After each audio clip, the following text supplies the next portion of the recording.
drive the hip to your...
Good morning. The committees on the Judiciary and Oversight and Government Reform will come to order, and without objection, the chair is authorized to declare recesses of the committee at any time. We welcome everyone to this morning's hearing on oversight of FBI and DOJ actions surrounding the 2016 election. Before we begin, without objection, the MOU that Mr. Gowdy and I entered into will govern these proceedings. The chair recognizes the gentleman from New York, the ranking member of the Judiciary Committee. Mr. Chairman, I want to express my appreciation to the staff for preparing all sorts of parliamentary objections, which we will not use. But I appreciate the chairman consulting with us on the MOU, and pursuant to our conversation, I do not object. Chair thanks the gentleman. The chair recognizes himself for the purpose of an opening statement. I wish this hearing were not necessary. Many children grow up wanting to become FBI agents, to catch bad guys and protect the American people. I have little doubt that our witness today has done that very thing during his many years serving as an FBI special agent. A special agent's mission is a vitally important business to which we dedicate some of our best and brightest. However, this is precisely why our joint investigation is such an anomaly. We want the FBI and the Department of Justice to be off the front pages and to return to doing what they are best at, battling crime, terrorism, and espionage, and protecting all of us from harm. We don't want to read text message after text message dripping with bias against one of the two presidential candidates. We don't enjoy finding compelling evidence that the FBI director had predetermined the outcome of the case months in advance. But that is, thus far, what we have found, and these are only small pieces of the larger puzzle. The more information we acquire, the more interviews we conduct, and the more sources we contact, the more we learn. It has unfortunately taken a great deal of effort to get our executive branch agencies to cooperate with our legitimate congressional oversight. But we have made substantial progress, and it is a credit to our investigative task force members and staff. For all those in this room who continue to disparage our investigation as mere conspiracy theory, and for all those who have chosen to ignore serious irregularities and potential crimes that we have uncovered, I say this: imagine if you were under investigation and the investigator hated you, disparaged you in all manner of ways, and fraternized with another employee working on your case who also hated you, denigrated your supporters, and made crucial investigative decisions on how your case should be treated and eventually adjudicated. Would anyone sitting here today believe that this was an acceptable state of affairs, particularly at an agency whose motto is fidelity, bravery, and integrity? I think not. To my colleagues on the other side of the aisle, please replace President Trump's name with your own name in a small sample of things Mr. Strzok has said. Envision how you would feel if you found out that the chief agent investigating you as a member of Congress was making these statements: F Trump. Trump is a disaster. Just went to a Southern Virginia Walmart. I could smell the Trump support. Or perhaps most alarmingly and revealingly, we'll stop it, referring directly to Mr. Trump's candidacy for president. In fact, for those who think we are wasting time in this committee, suppose all of this had been said about candidate Obama before he was elected, or even more topical, about Hillary Clinton while she was running in the same election. Would we be where we are today? The only honest answer is an absolute affirmative yes. Of course we would be here, because every single Democrat would be protesting bias and discrimination against their preferred candidates by an out-of-control FBI and DOJ. So please stop saying this doesn't matter and is only the product of conspiracy theory. Instead, the American people hope you will understand that this investigation goes to the very heart of our system of justice. one that is supposed to be fair and treat everyone equally under the law. Mr. Strzok and others inside the FBI and DOJ turned our system of justice on its head, and that's why we're here and why this matters. Yesterday, Chairman Gowdy and I received a letter from my colleagues on the other side of the aisle raising numerous objections about the nature of our investigation. These claims are largely spurious, and I have responded publicly to them before. However, these claims are also revealing. The final line of that letter states that our Democratic colleagues will, quote, undertake efforts to protect their rights, end quote.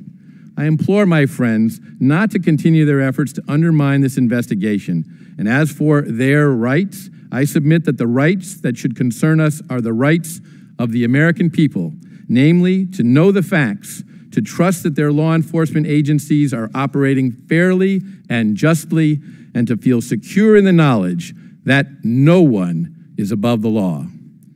I now recognize the ranking member of the Judiciary Committee, the gentleman from New York, Mr. Nadler, for his opening statement. Thank you, Mr. Chairman. Mr. Chairman, I must say before I begin my formal statement that this country has a number of emergencies right now under the jurisdiction of this committee, which we're not spending any time or any attention to. The leading one, obviously, being the fact that 3,000 children were improperly taken away from their families, and the administration seems either unwilling or, out of total incompetence, unable to return the kids to their families, even under court order. We ought to be holding hearings about the intentions or the competence of the Department of Homeland Service, of the Department of Homeland Security on this question. Mr. Chairman, it's of more immediate concern than this hearing, certainly. At the outset of this Congress, when my Democratic colleagues and I asked you to hold hearings about the Russian government's campaign to undermine our last election, you said no, and you offered a variety of excuses. We could not look into President Trump's overt attempts to obstruct the early stages of the Russian investigation because, you said, quote, there are other committees that have jurisdiction over part of this, unquote. You were also reluctant to interfere with the special counsel, quote, until Mr. Mueller's investigation is complete, it is redundant for the House of Representatives to engage in fact-gathering on many of the same issues. You also insisted that the House Judiciary Committee would never intrude on an active criminal investigation, claiming, perhaps erroneously, that the majority never questioned the FBI about the Clinton investigation while that investigation was still ongoing. Mr. Chairman, this joint investigation is now so far afield from the original statements that it can be difficult to discern what we are investigating at all. You initially described this inquiry as, quote, an investigation regarding charging decisions in the investigation surrounding Secretary Clinton's email server in 2016, close quote. Just a few days ago, over the course of an 11-hour interview, Republicans asked Mr. Strzok more than 200 questions about the special counsel's investigation, more than 30 questions about Mr. Strzok's personal interactions with the special counsel, and 25 questions about the FBI's use of confidential human sources to determine who at the Trump campaign might have been compromised by a foreign government. Are we no longer going to wait until Special Counsel Mueller concludes his work, Mr. Chairman? Or perhaps the rules of this joint investigation, such as they are, operate differently now that we are approaching the midterm elections and Special Counsel Mueller is closing in on the president's close associates. In the majority's view, it seems, our job is to ask questions about the internal workings of the special counsel's investigation and to demand documents that lay out his strategy, but not to make any attempt to understand how the Russian government influenced our last election or any effort to protect our next election from an attack by the Russian government, a key foreign adversary. In the majority's view, it is more important to quiz Mr. Strzok about the FBI's use of confidential human sources in some wild attempt to prove President Trump's baseless claim that a, quote, spy, unquote, was planted inside his campaign, than it is to learn about the impact of exposing the identity of these sources while they are still working undercover. My Republican colleagues appear to have revealed the identity of at least one such source already. In the majority's view, the text messages exchanged between Mr. Strzok and Lisa Page are a higher priority for us than President Trump's request that James Comey end the investigation into Michael Flynn, or his decision to fire Director Comey, quote, because of that Russia thing with Trump and Russia, unquote, that's a quote from the president, or his repeated attempts to fire Special Counsel Mueller directly. In the majority's view, we do not have time to conduct oversight on almost any national security issue, but we have hours on end to discuss Mr. Strzok's affair. Which brings me to my next point. I have come to expect that President Trump will tweet abhorrent things about decent people, but I hope I can expect better behavior from my colleagues. Mr. Strzok volunteered to be here today, just as he volunteered to appear 2 weeks ago for what turned out to be an 11-hour interview. You don't have to like him, but you have to treat him and any witness before this committee with respect. Questions like, do you love Lisa Page? And who did you vote for in the last election? Questions that presidents posed in his interview are not relevant to any aspect of our official business. I would say the same of the majority's treatment of Deputy Attorney General Rosenstein on June 29th, which was at best uncivil, and of the committee's treatment of Lisa Page, which has been unfair to say the least. Mr. Chairman, I agree with you that Ms. Page must eventually comply with a duly issued subpoena, but it is beneath your office to suggest, as you did this week, that her decision not to appear for deposition means, quote, she has something to hide. It is beneath our committee to call her pathetic, as Mr. DeSantis did. It has nothing to do with the swamp, as Mr. Jordan suggested. Can we not be decent to our witnesses, Mr. Chairman? Must Republicans descend to the president's level, even in his defense? I know that the majority wants a public fight with Mr. Strzok today.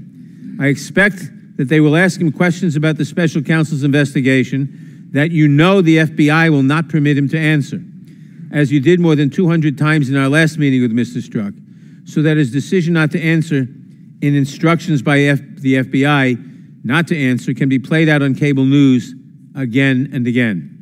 And I expect that Mr. Strzok walked into this room knowing that Republicans may soon call for him to be held in contempt for following the long-standing policy of the Department of Justice.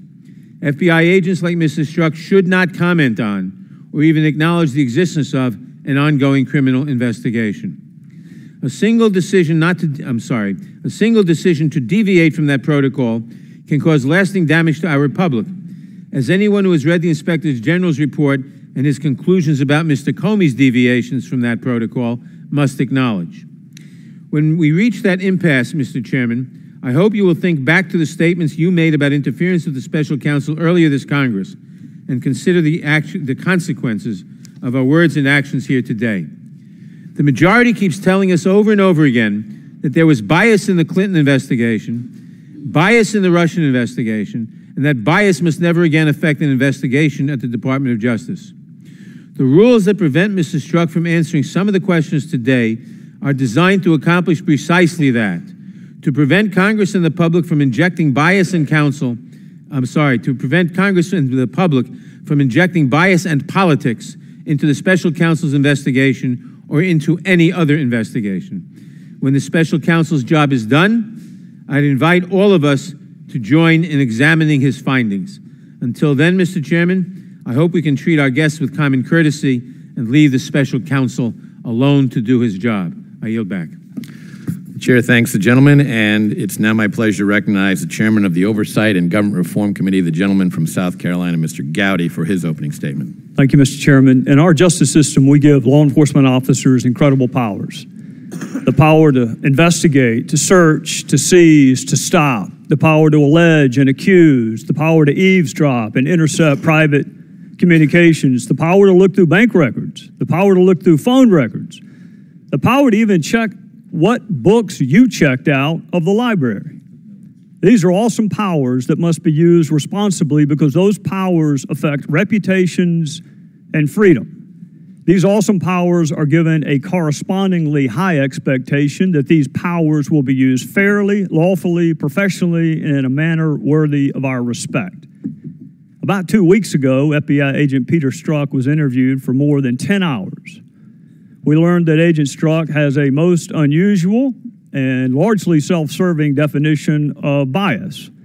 Agent Strzok, despite the plain language of his texts and emails, despite the Inspector General's report, and despite common sense, doesn't think he was biased. He thinks calling someone destabilizing for the country isn't bias. He thinks promising to protect the country from someone he hasn't even begun to investigate isn't bias. He thinks promising to stop someone he is supposed to be fairly investigating from ever becoming president isn't bias. He thinks talking about an insurance policy to keep someone from becoming president isn't bias. That's for one of the folks he was investigating.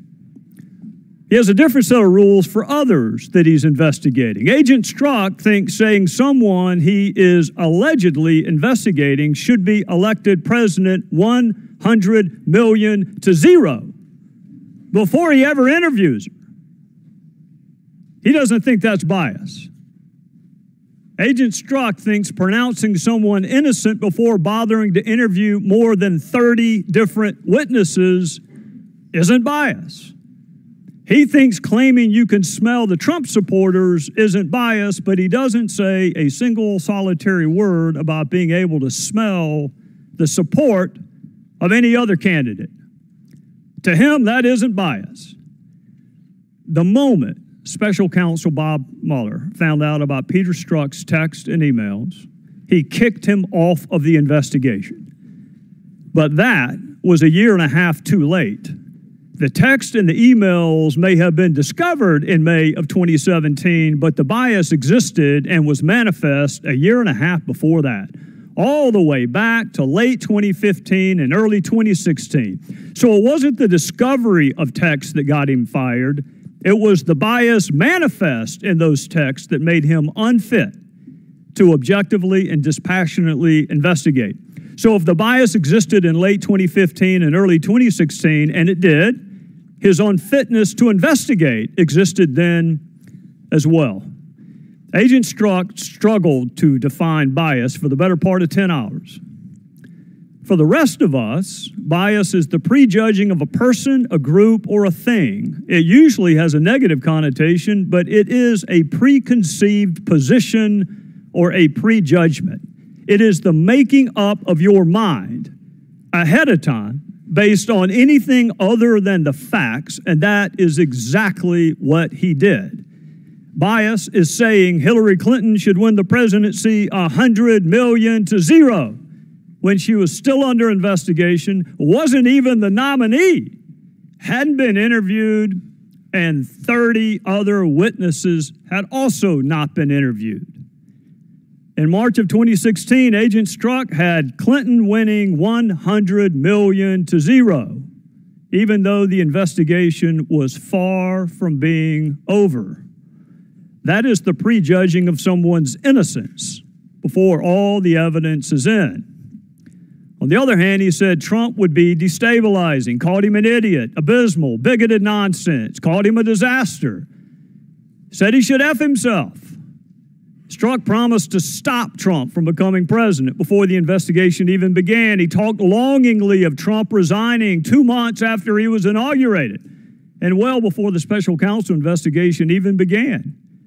Strzok even talked about impeachment the day special counsel was appointed.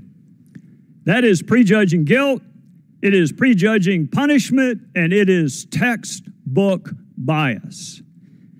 We live in a 50-50 country, and we accept that. But we're a 100% country when it comes to having law enforcement that doesn't prejudge innocence before investigations are over and doesn't prejudge guilt and punishment before an investigation even begins. Agent Strzok had Hillary Clinton winning the White House before he finished investigating her. Agent Strzok had Donald Trump impeached before he even started investigating him. That is bias. Agent Strzok may not see it, but the rest of the country does, and it's not what we want, expect, or deserve from any law enforcement officer, much less the FBI. A fair, bias-free investigation is not a Republican or Democrat issue. It's an American issue, or at least it used to be. Chair thanks the gentleman and recognizes the ranking member of the Oversight and Government Reform Committee, the gentleman from Maryland, Mr. Cummings, for his opening statement.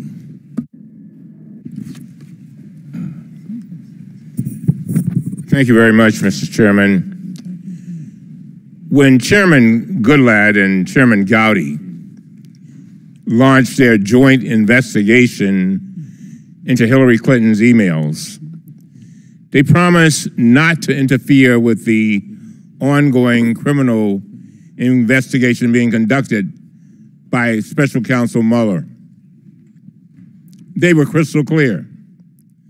Let me read some of their statements. On December the 6th, Chairman Gowdy said, and I quote, "I specifically communicated to Special Counsel Robert Mueller I would not wittingly or unwittingly interfere with an ongoing criminal probe," end of quote. On March 18th, Chairman Gowdy said, and I quote, "I've been really very clear. Leave him alone. Let him do his job," end of quote. Chairman Gowdy went on to offer advice directly to the president. And this is what he said, and I quote, "My advice to the president is the same thing I just told his lawyer. Give Bob Mueller the time, the independence, and the resources to do the job." He went on to say that when you are innocent, if the allegations of collusion with the Russians, and there's no evidence of that, and you are innocent of that, act like it, end of quote. This was the advice that Chairman Gowdy gave to the President of the United States of America. And let me be very clear, I have a tremendous amount of respect for the Chairman of the Oversight Committee. Chairman Goodlatte echoed those comments, declaring that he and Chairman Gowdy had, and I quote, "no intentions of interfering with the substantive investigation of Mr. Mueller," end of quote. But now they are doing the opposite. Behind closed doors, they're asking individuals involved in the Russia investigation hundreds of questions about confidential human sources, FISA applications, and potential witnesses in the special counsel's criminal probe. In public, they're holding emergency hearings, issuing unilateral subpoenas, and threatening contempt and impeachment. They even demanded that the top Justice Department law enforcement officer in charge of this investigation, and I quote, "finish it the hell up," end of quote. So what has changed? What has changed? Why did our chairman promise not to interfere wittingly or unwittingly, but then suddenly launch this aggressive attack against our special counsel? There has been one obvious development. The special counsel has now obtained 5 guilty pleas and indicted 18 others, including some of President Trump's closest advisors. Here are the individuals who are already admitted their guilt. Michael Flynn, President Trump's national security advisor. He pleaded guilty to lying about his secret communications with the Russians, making false statements to the FBI, and impeding the investigation while he worked at the White House last year. Let me underscore, these are not allegations. These are admissions. President Trump's national security advisor admitted that he committed these crimes, and he is now cooperating with the special counsel. Rick Gates, President Trump's deputy campaign chairman. He pleaded. The chair would instruct the individuals who are holding signs up, but that is an inappropriate thing to do during this hearing. Is there a rule for that, Mr. Chairman? No rule against Mr. Chairman, is there, are there any rules against what they are doing? Cite the rule. Cite the rule if there's a rule against what they are doing. Cite the rule. Based on verifiable. Names, faces, titles, and the rule, and the word guilty.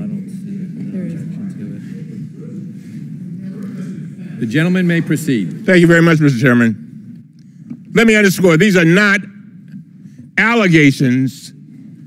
These are admissions. President Trump's top national security advisor admitted and he committed these crimes, and he is now cooperating with the special counsel. Rick Gates, President Trump's deputy campaign chairman, he pleaded guilty to, quote, conspiracy against the United States of America, end of quote, to intentionally engaging in a variety of criminal schemes and to lying to the special counsel and the FBI last year and even this year. He admitted to committing those crimes. He is also cooperating with the special counsel. George Papadopoulos, President Trump's foreign policy advisor, he pleaded guilty to making false statements to the FBI in 2017 about when he first learned that the Russians had dirt on Hillary Clinton. Also now cooperating with the special counsel. Richard Pinedo, digital marketing strategist, pleaded guilty to identity fraud and trafficking in hundreds of stolen bank account numbers over the internet, which were bought by Russians to interfere with the 2016 election. And Alex van der Zwaan, the son-in-law of a Russian oligarch, pleaded guilty to lying to special counsel and the FBI in November about his work with President Trump's campaign chairman, Paul Manafort, for foreign nationals aligned with Russia. Of course, this does not include Mr. Manafort himself, who is scheduled to begin his criminal trial later this summer. He is sitting in solitary confinement after allegedly engaging in witness tampering. This also does not include Michael Cohen, the president's longtime lawyer. At this moment, he may be considering whether to cooperate with special counsel. At the last Judiciary Committee hearing, Chairman Gowdy said that if the special counsel has evidence of a crime, he should submit it to the grand jury. As Chairman Gowdy himself said, if you are innocent, act like it. Today, I urge our chairman to change course and to keep their promises to protect the integrity of the special counsel's ongoing investigation, and instead of asking hundreds of questions that undermine it, to work with him. And with that, Chairman, I yield back.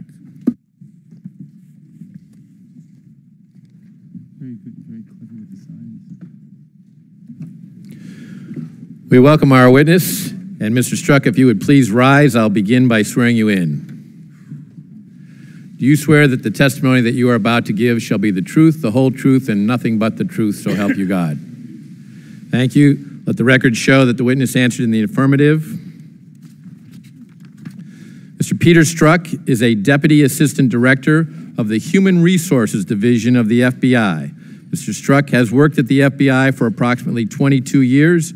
Prior to his current assignment, he was a Deputy Assistant Director in the Counterintelligence Division. It was his assignment in that division that brings him before the committees today as we continue our investigation. Your written statement will be entered into the record in its entirety, and we ask that you summarize your testimony in 5 minutes. To help you stay within that time, there's a timing light on your table. When the light switches from green to yellow, you have 1 minute to conclude your testimony. When the light turns red, it signals your 5 minutes have expired. Mr. Strzok, you may begin. Will be well used. Chairman Goodlatte and Gowdy, Ranking Members Nadler and Cummings, thank you for the opportunity to testify before your committees again, this time in an open hearing. I testify today with significant regret, recognizing that my texts have created confusion and caused pain for people I love. Certain private messages of mine have provided ammunition for misguided attacks against the FBI, an institution that I love deeply and have served proudly for over 20 years. I'm eager to answer your questions, but let me first address those much discussed texts. Like many people, I had and expressed personal political opinions during an extraordinary presidential election. Many contained expressions of concern for the security of our country, opinions that were not always expressed in terms I'm proud of.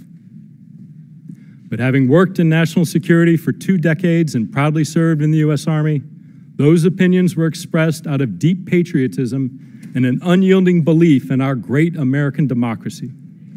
At times, my criticism was blunt, but despite how it's been characterized, it was not limited to one person or to one party. I criticized various countries and politicians, including Secretary Clinton, Senator Sanders, then candidate Trump, and others. But let me be clear, unequivocally and under oath, not once in my 26 years of defending our nation did my personal opinions impact any official action I took. This is true for the Clinton email investigation, for the investigation into Russian interference, and for every other investigation I've worked on. It is not who I am, and it is not something I would ever do, period. I understand that my sworn testimony will not be enough for some people. After all, Americans are skeptical of anything coming out of Washington. But the fact is, after months of investigations, there's simply no evidence of bias in my professional actions. There is, however, one extraordinarily important piece of evidence supporting my integrity, the integrity of the FBI, and our lack of bias. In the summer of 2016, I was one of a handful of people who knew the details of Russian election interference and its possible connections with members of the Trump campaign. This information had the potential to derail and quite possibly defeat Mr. Trump, but the thought of expressing that or exposing that information never crossed my mind. That's what FBI agents do every single day, and that's why I'm so proud of the Bureau. And I'm particularly proud of the work that I and many others did on the Clinton email investigation. Our charge was to investigate it competently, honestly, and independently, and that's exactly what happened. I'm also proud of our work on the Russian interference investigation. This is an investigation into a direct attack by a foreign adversary, and it is no less so simply because it was launched against our democratic process rather than against a military base. This is something that all Americans of all political persuasions should be alarmed by.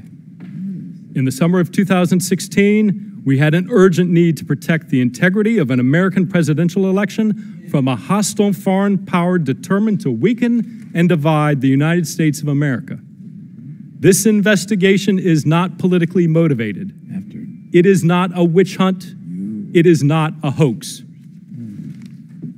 I expect that during this hearing, I'll be asked about that ongoing investigation. Where the FBI has directed me not to answer, I will abide by the FBI's instructions. But let me be clear, this is not because I don't want to answer your questions. If I were permitted to answer, I would. And the answers would doubtless be disappointing to the questioners and undermine the conspiracy narrative being told about the Russia investigation. I understand we're living in a political era in which insults and insinuation often drown out honesty and integrity. But the honest truth is that Russian interference in our elections constitutes a grave attack on our democracy. Most disturbingly, it has been wildly successful. sowing discord in our nation and shaking faith in our institutions. I have the utmost respect for Congress's oversight role, but I strongly believe today's hearing is just another victory notch in Putin's belt and another milestone in our enemy's campaign to tear America apart. As someone who loves this country and cherishes its ideals, it is profoundly painful to watch and even worse to play a part in. Mr. Chairman, I welcome your questions. We will now proceed under the 5-minute rule with questions. I'll begin by recognizing the chairman of the Oversight and Government Reform Committee, Mr. Gowdy. Thank you, Mr. Chairman. Agent Strzok, the FBI investigation into potential Russia collusion with the Trump campaign began on July 31st, 2016. You drafted the originating document. You approved the originating document. You were the point of contact on the originating document, and the FBI has represented to Congress that nothing from an investigative standpoint with respect to Russian collusion and the Trump campaign began before July 31st, 2016. But 10 days before the investigation even began, 10 days before you drafted the originating document, approved the originating document, with the point of contact on the originating document, 10 days before the investigation began, which the department you work for says nothing was done before July 31st. You said Trump is a disaster. I have no idea how destabilizing his presidency would be. And because you struggled a couple of weeks ago with a word that I thought had a commonly accepted definition, I'm going to go ahead and give you the definition of destabilizing. The first one kind of is obvious. It's to make unstable. The second one caught my attention, the second dictionary definition. To cause something such as a government to be incapable of functioning or surviving. That's a pretty significant allegation to make 10 days before you even began to investigate someone. So that was before July 31st. I want to ask you in that first week, we'll go ahead and up it to 8 days, between July 31st and August 8th, how many interviews did you conduct related to the alleged collusion between Russia and the Trump campaign? So, Congressman, as you know, counsel for the FBI, based on the special counsel's equities, has instructed me not to answer questions about the ongoing investigation. I'm asking for a number. Russian attempts to interfere. Agent Strzok, I'm asking for a number. I haven't gotten to the names. How many people had you interviewed between the beginning of it on July 31st and August the 8th? It's an 8-day time period. We're a week into an investigation. How many people had you interviewed? Congressman, I understand your question. I appreciate it, and I would very much like to answer. But as I've stated, as you know, that counsel of the FBI, based on the special counsel's equities, have directed me not to answer any questions about the ongoing investigation into Russian attempts to interfere. The gentleman will suspend and the clock will suspend. Mr. Strzok, you are under subpoena and are required to answer the question. Are you objecting to the question? If so, please state your objection. Mr. Chairman, I object. The gentleman to not have standing to object. There is no point of order. No point of order here. The point of order, it should be heard. The gentleman will state his point of order. My point of order is that intentionally or otherwise, this demand puts Mr. Strzok in an impossible position. He is still an employee of the FBI, and FBI counsel has instructed him not to answer the question. If we have a problem with this policy, we should take it up with the FBI, not badger Mr. Strzok. The gentleman's point of order is not well taken. It's right on point. No, it's not. Mr. Strzok, are you objecting to the question? And if so, please state your objection. Mr. Chairman, two things. One, I do not believe I am here under subpoena. I believe I am here voluntarily. Second, I will not, based on direction of the FBI to me, based on that, I will not answer that question. Because it goes to matters which are related to the ongoing investigations being undertaken by the special Mr. counsel's Strzok, office. you have not stated a valid legal basis for not responding to a question directed to you by a member of the United States House of Representatives, and you are overruled. Point of order, Mr. Chairman. Let me continue. Your testimony is essential to this hearing and to our oversight and information gathering functions with regard to the actions taken and decisions made by the Department of Justice and the Federal Bureau of Investigation in 2016 and 2017. I am specifically directing you to answer the question in response to our subpoena, notwithstanding your objection. Point of order, Mr. Chairman. Mr. Strzok, please be advised that you can either comply with the committee's directive to answer the question or refuse to do so, the latter of which will place you at risk of a contempt citation and potential criminal liability. Do you understand that? Point of order, Mr. Chairman. The question is directed to the witness. And I have a point of order before he answers the question. The point of order is not well taken until... You don't know what the point of order is. You can't say it's not well taken. The point of order, the witness will answer the question. Mr. Chairman, I raise my point of order and I insist on it. What is the point of order? The United States Attorney's Manual instructs department personnel not to respond to questions about the existence of an ongoing investigation or comment on its nature or progress. In a letter to Congressman John Linder in 2000, referred to as the Linder letter, the department made this policy explicitly applicable to requests from Congress. Quote, although Congress has a clearly legitimate interest in determining how the department enforces statutes, congressional inquiries during the pendency of a matter pose an inherent threat to the integrity of the department's law enforcement and litigation functions, unquote. Therefore, the question being directed at the witness is out of order.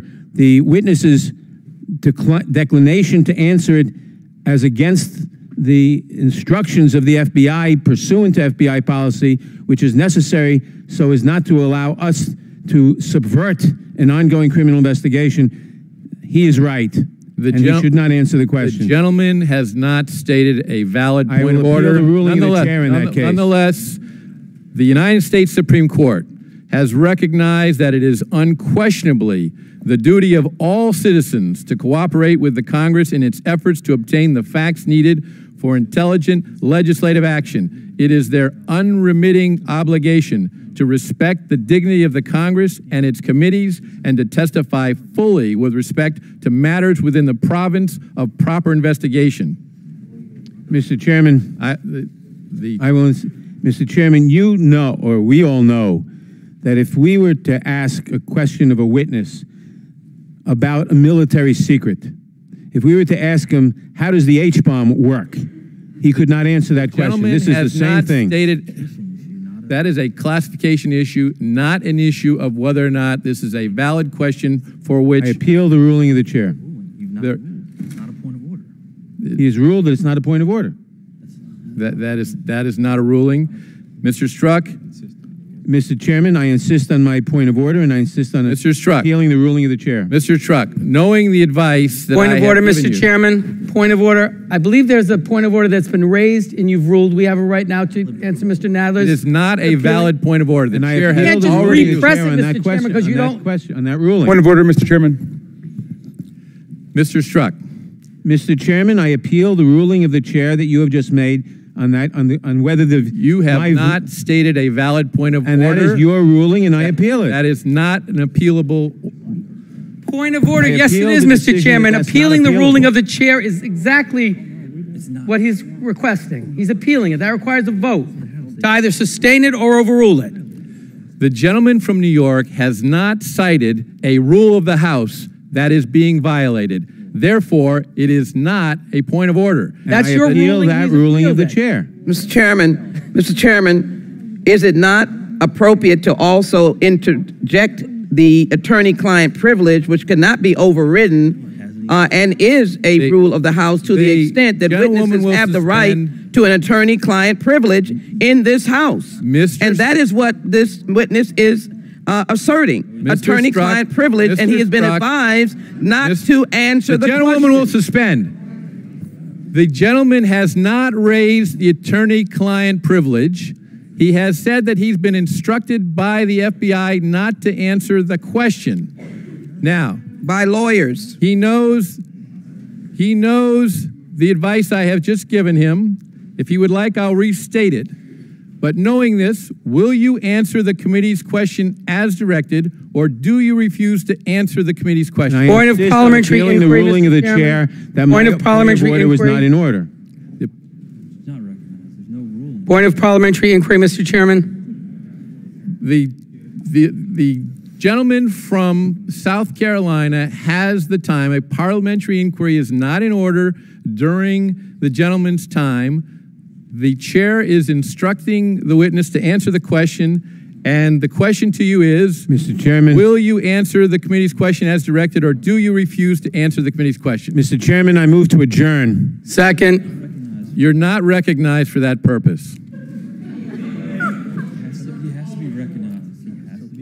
Mr. Chairman, I think you have no choice but to recognize such a motion. I do not have to.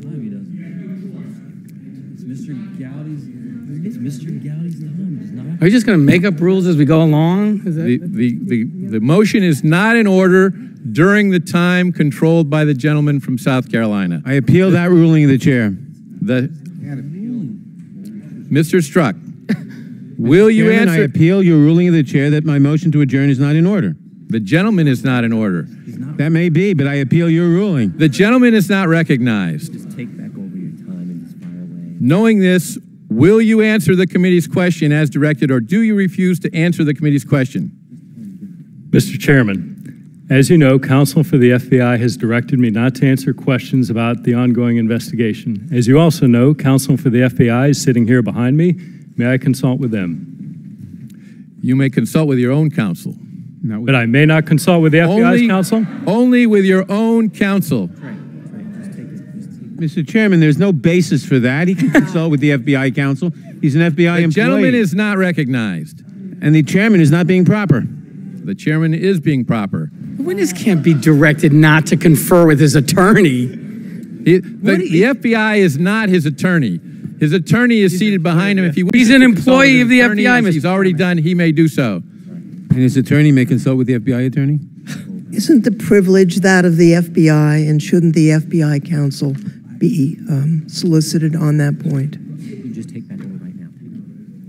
Just let Trey have it. Let's get this out. Let's just get this out, and then we'll go back to Mr. Gowdy. Mr. Chairman, my counsel has reiterated that counsel for the FBI has directed that I may not answer that question. Mr. Strzok, in a moment we will continue with the hearing, but based on your refusal to answer the question, at the conclusion of the day we will be recessing the hearing, and you will be subject to recall to allow the committee to consider proceeding with a contempt citation. A point of order, Mr. Chairman. Will the committee also consider contempt for Mr. Bannon, who refused to answer Mr. Gowdy's questions when he was actually under subpoena? That is not a proper point of order in this hearing. Parliamentary inquiry. Mr. Gowdy, do you remember Parliamentary inquiry. The time is controlled by the gentleman from Parliamentary inquiry. A parliamentary inquiry is not in order when the gentleman from South Carolina controls the time. Agent Strzok, just so the record's clear, because it's been a little while, I didn't ask you the content of those interviews. I didn't ask you the names of who you interviewed. I asked you whether or not you interviewed anyone from July the 31st until August the 8th. And I find it interesting that the FBI will tell us no interviews were conducted before July 31st. That apparently doesn't impact an ongoing probe. But between July 31st and August 8th, it does. Here's the good news. I already know the answer to it.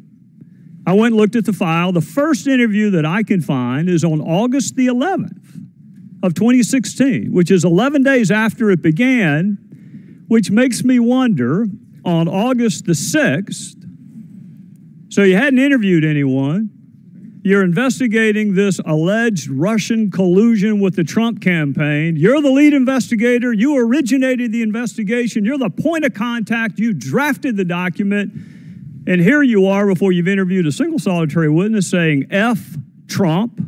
Then that same day, your colleague, Lisa Page, wrote, maybe you're meant to protect the country from that menace.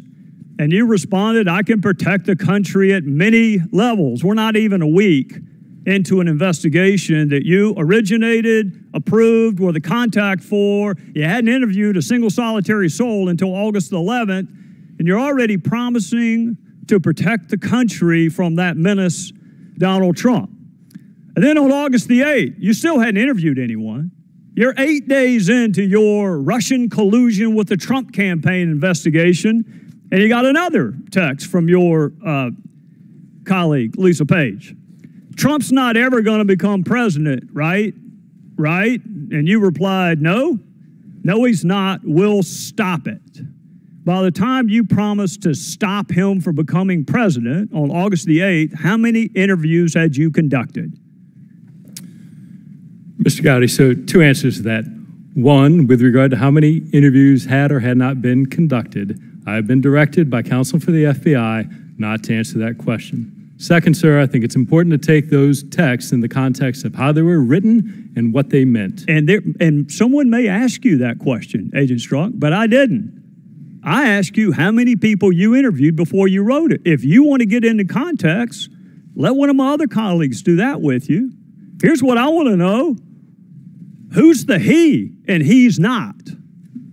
He is then candidate Trump. So when you said, no, Donald Trump's not, in connection with the question, going to become president,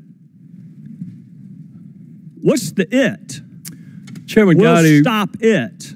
Chairman Gowdy, that text needs to be taken in the context I'm asking, look, if you want to have a debate over a two-letter word, we're going to have to do that some other time. What and who did you mean by it? Mr. Gowdy, as I've stated, that text was written late at night in shorthand. I don't care when it was written. I don't care whether it was longhand, cursive. I don't care about any of that. I want to know what it meant, Agent Strzok. It would be his candidacy for the presidency, and my sense that the American population would not vote him into office. Right. Well, we hadn't gotten to the will yet. Well, I'm trying to cut to the chase and explain the text. The will is the American people. Is that right? That's your testimony. The will stop it. You were speaking on behalf of the American people. Is that correct? Mr. Gowdy, what my testimony is and what I said during extensive asking of this question during my prior interview is I don't recall writing that text. Are you denying writing the text? What I can tell you is that text in no way suggested that I or the FBI would take any action to influence the candidacy of Agent candidate Strzok, Trump. that is a fantastic answer to a question nobody asked. Yeah, Mr. Gowdy, you asked what I meant. My question to you is Chairman, the the witness will. going to be permitted to answer the question being posed? After the conclusion of Mr. Gowdy's questions, if there is a question that he has not had the opportunity to answer, he will be given additional time to do that. The witness will. We look forward to that. Mr. Gowdy's now, and he will not be interrupted by others. So your testimony. His time has expired, Mr. Chairman. Your testimony by 2.5 minutes. It's going to be tough for me to get through it if I keep getting interrupted. Your testimony a couple of weeks ago was the we meant the American people, which I found confusing because on November the 7th, which is the day before the election, you said this. You were concerned that those same American people that you were speaking on behalf of might actually elect Donald Trump president. So you said, OMG, this is effing terrifying. I think we know what effing means. I'm pretty sure we have OMG down too. What was terrifying about those same American people you trusted to stop him in August, not stopping him in November? What was so terrifying about that, Agent Strzok? Mr. Gowdy, I do not have a copy of the transcript. We have not been provided that transcript. It's your text. It's not the transcript, it's your text. Mr. Gowdy, what I would say in that is, one, I was not referring to the American electorate at all. The American electorate I respect in their decisions, and their right to vote is absolutely a cornerstone of our democracy. So at no time did I insult or call into question the judgment or the power of the American electorate. What I was expressing in that text is my personal belief and my personal sense of how I saw and what I believed in the potential upcoming administration. And see, that's what I find so confounding, because in August you blamed the we on the American people, that the American people would stop it, because you don't want it to be you and Lisa Page. Mr. Chairman, and you don't want it to be the FBI. Are we not given 5 minutes to answer questions? We have indulged this harassment 9 minutes. The chair, Judiciary and the Oversight Committee. I thought the gentlewoman will suspend. The chair in agreement with the ranking members of both committees, agreed that there would be liberality in the questioning by the chairman and the ranking members of each committee. The gentleman will continue. What I find confounding, And Mr. Chairman, we Agent Strzok, expect that liberality on every one of our questionings. what I find confounding, Agent Strzok, is you were counting on the American people. That was the we you referenced in August when you said, we'll stop it. But the American people didn't stop it. He actually won. So then we go to March of 2017, and you're already talking longingly about him resigning.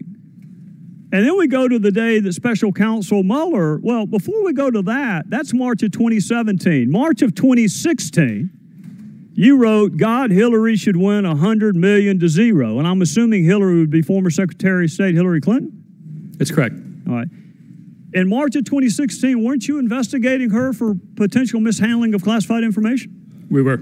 Had you interviewed her yet?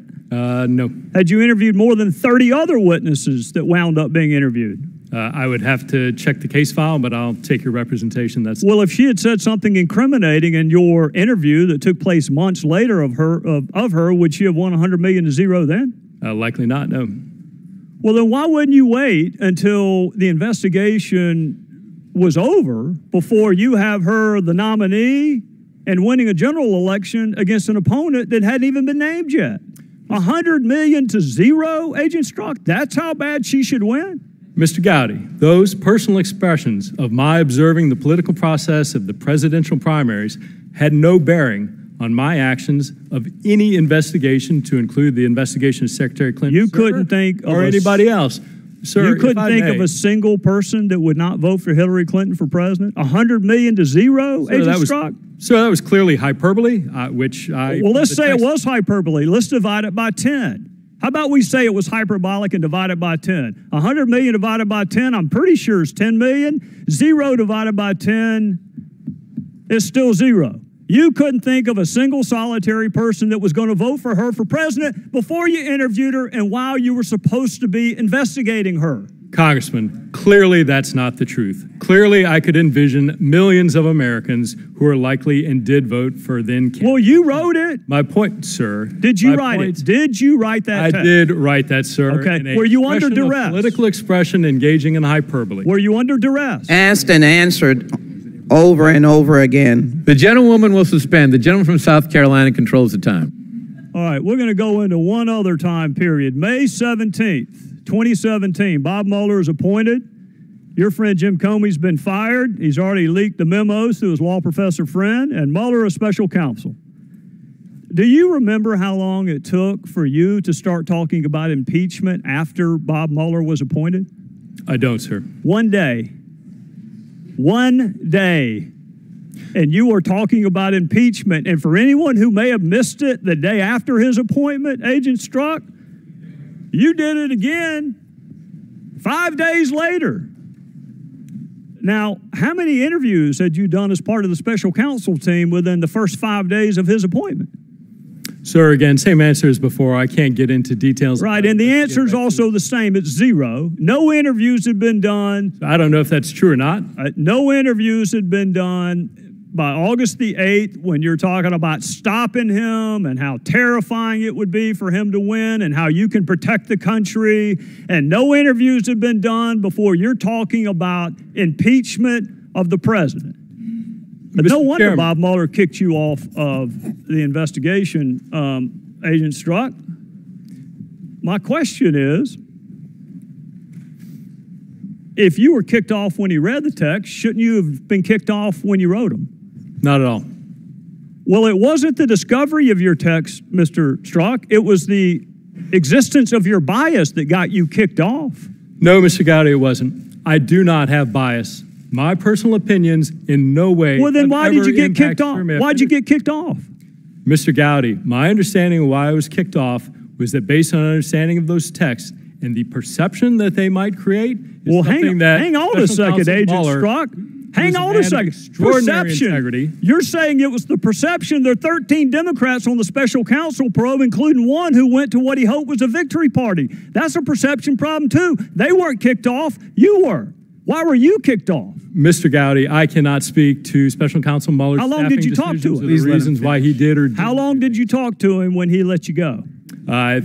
Witness, answer the question. Witness will be afforded the opportunity to answer the question if there is a question he wants to answer after Mr. Gowdy's time. My recollection, it was a short meeting, somewhere between 15 to 30 minutes, probably around 15 minutes. And your testimony is Bob Mueller did not kick you off because of the content of your text. He kicked you off because of some appearance that he was worried about. Sure. My testimony, what you asked and what I responded to, was that he kicked me off because of my bias. I'm stating to you, it is not my understanding that he kicked me off because of any bias, that it was done based on the appearance.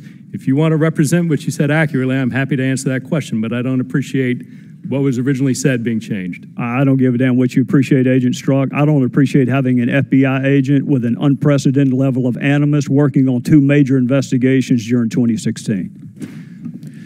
The chair recognizes the gentleman from Maryland, Mr. Cummings. Point of order, Mr. Chairman, can I respond to answer the questions that you promised him he would have an opportunity to answer? We endured 15 minutes of badgering of the witness. Can he be allowed now to answer as you promised, Mr. Chairman? The gentleman will suspend. The witness at any time can ask for additional time to respond to any member's question if the time has been You ended. said you were going to give him that opportunity at the end. I am giving him that opportunity. Mr. Chairman, may I respond to? Yes, you may. Yes, Mr. Gowdy. Sir, I think it's important when you look at those texts that you understand the context in which they were made and the things that were going on across America.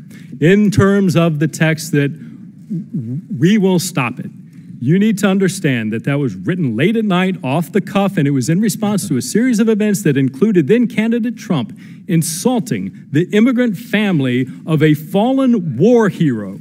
And my presumption, based on that horrible, disgusting behavior, that the American population would not elect somebody demonstrating that behavior to be president of the United States. It was in no way, unequivocally, any suggestion that me, the FBI, would take any action whatsoever to improperly impact the electoral process for any candidate. So I take great offense and I take great disagreement to your assertion of what that was or wasn't. As to the 100 million to 1, that was clearly a statement made in jest and using hyperbole. I, of course, recognize that millions of Americans were likely to vote for candidate Trump. I acknowledge that is absolutely their right. That is what makes our democracy such a vibrant process that it is. But to suggest somehow that we can parse down the words of shorthand textual conversations like there's some contract for a car is simply not consistent with my or most people's use of text messaging. I can assure you, Mr. Chairman, at no time in any of these texts did those personal beliefs ever enter into the realm of any action I took. Furthermore, this isn't just me sitting here telling you, you don't have to take my word for it. At every step, at every investigative decision, there are multiple layers of people above me, the assistant director, executive assistant director, deputy director, and director of the FBI, and multiple layers of people below me, section chiefs, supervisors, unit chiefs, case agents, and analysts, all of whom were involved in all of these decisions. They would not tolerate any improper behavior in me any more than I would tolerate it in them. That is who we are as the FBI. And the suggestion that I, in some dark chamber somewhere in the FBI, would somehow cast aside all of these procedures, all of these safeguards, and somehow be able to do this is astounding to me. It simply couldn't happen. And the proposition that that is going on, that it might occur anywhere in the FBI, deeply corrodes what the FBI is in American society, the effectiveness of their mission, and it is deeply destructive. Mr. Chairman, I have a motion. I have a Rule 11 motion, Mr. Chairman. Clause 2. I move to subpoena Steve Bannon. Mr. Bannon was a witness in the House Intelligence Committee investigation. He was under subpoena. He refused to answer questions by Mr. Gowdy. The gentleman is not recognized. The chair recognizes. The chair recognizes the gentleman from Maryland, Mr. Chairman, Cummings, a motion is always questions. in order. A motion is always in order, Mr. Chairman. It's Rule 11, Clause 2. I will yield to Ms. Swalwell for 1 minute. Mr. Chairman, I move to subpoena Steve Bannon. In our House Intelligence investigation, he was under subpoena. He refused a number of times to answer questions of Mr. Gowdy. Mr. Gowdy appears to have a sincere interest in getting to the bottom of what happened, and so I move under Rule 11 to bring Mr. Bannon to this committee. Also, Mr. Chairman is in receipt of Devin Nunes's letter to our committee recommending that the Judiciary Committee continue on the House Intelligence Committee's investigation into Russia and recommended witnesses. So I move now for consideration for Mr. Bannon to be subpoenaed. And if he refuses, for contempt proceedings to occur. Mr. Chairman. Mr. Chairman, Chair recognizes I the gentleman object from to consideration of the motion that is being made. And I yield back to Mr. Cummings. But the motion has to be heard immediately, Mr. Chairman, under Mr. Chairman, Rule 11, Clause 2. The gentleman will suspend.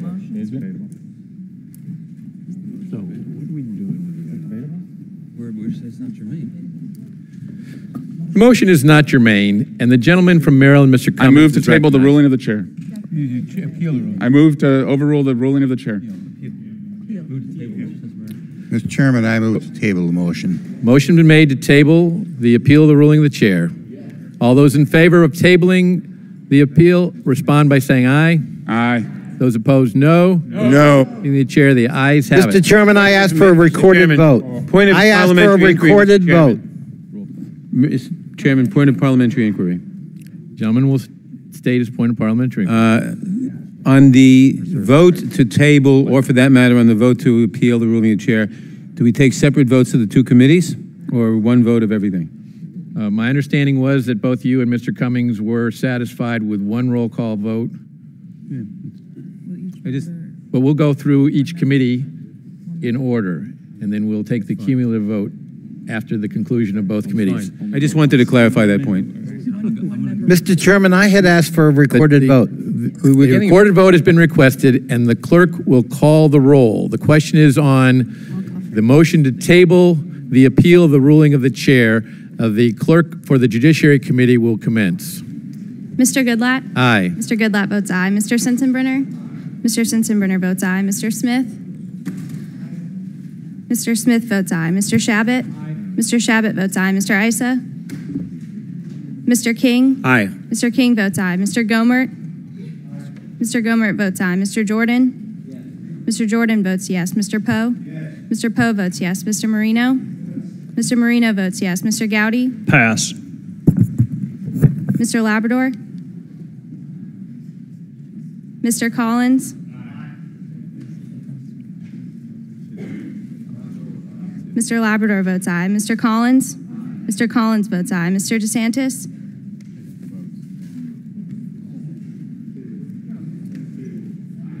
Mr. DeSantis votes aye. Mr. Buck? Mr. Ratcliffe? Mr. Ratcliffe votes yes. Ms. Roby? Mr. Gates? Mr. Gates votes aye. Mr. Johnson of Louisiana? Mr. Johnson votes aye. Mr. Biggs? Mr. Biggs votes aye. Mr. Rutherford? Mr. Rutherford votes aye. Ms. Handel? Ms. Handel votes yes. Mr. Rothfuss? Mr. Nadler? Mr. Nadler votes no. Ms. Lofgren? Ms. Lofgren votes no. Ms. Jackson Lee? No. Ms. Jackson Lee votes no. Mr. Cohen? No. Mr. Cohen votes no. Mr. Johnson of Georgia? No. Mr. Johnson votes no. Mr. Deutsch? Mr. Deutsch votes no. Mr. Gutierrez? Mr. Gutierrez votes no. Ms. Bass?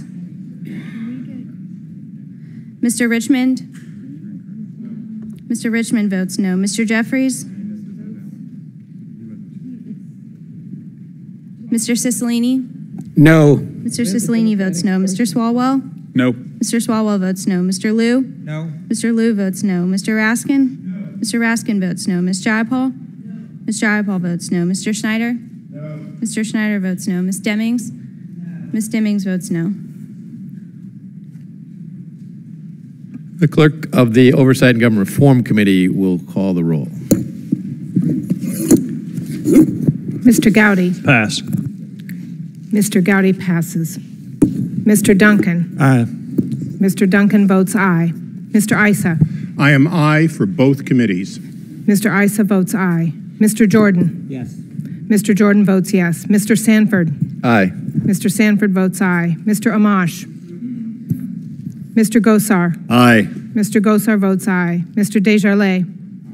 Mr. Desjardins votes aye. Ms. Fox? Mr. Massey? Mr. Massey votes aye. Mr. Meadows? Mr. Meadows votes aye. Mr. DeSantis? Mr. DeSantis votes aye. Mr. Ross? Mr. Ross votes aye. Mr. Walker? Mr. Walker votes aye. Mr. Blum. Mr. Blum votes aye. Mr. Heiss. Mr. Heiss votes aye. Mr. Russell. Mr. Russell votes aye. Mr. Grothman. Mr. Grothman votes aye. Mr. Hurd. Mr. Palmer. Mr. Palmer votes aye. Mr. Comer. Yes. Mr. Comer votes yes. Mr. Mitchell. Mr. Gianforte. Yes. Mr. Gianforte votes yes. Mr. Cummings. Mr. Cummings. We can't hear you. Mr. Cummings votes no. Ms. Maloney. No. Ms. Maloney votes no. Ms. Norton. No. Ms. Norton votes no. Mr. Clay. Mr. Lynch. Mr. Lynch votes no. Mr. Cooper. Mr. Cooper votes no. Mr. Connolly. Nay. Mr. Connolly votes nay. Ms. Kelly. Ms. Kelly votes nay. Ms. Lawrence. Ms. Lawrence votes nay. Ms. Watson Coleman. Ms. Watson Coleman votes no. Mr. Krishnamurthy. No. Mr. Krishnamurthy votes no. Mr. Raskin. Mr. Raskin votes no. Mr. Gomez. Mr. Welch. Mr. Welch votes no. Mr. Cartwright. No. Mr. Cartwright votes no. Mr. Desaulniers. Mr. Desaulniers votes no. Ms. Plaskett. Ms. Plaskett votes no. Mr. Sarbanes. Mr. Sarbanes votes no. Mr. Chair, how is Mr. Gowdy recorded? Mr. Gowdy passed. The clerk will call the Pass is roll. not a vote. The clerk of the Judiciary Committee will call the roll of members who have not yet been recorded. Mr. Issa? Mr. Issa votes yes. Mr. Gowdy? Mr. Buck? Aye. Mr. Buck votes aye. Ms. Roby? Mr. Rothfuss? Aye. Mr. Rothfuss votes aye. Ms. Bass? Mr. Jeffries?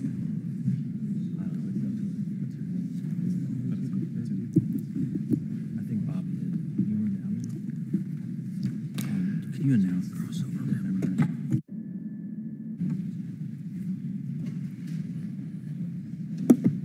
I've been asked by the minority and the majority council to advise members that their votes will only be counted once if they're on both committees.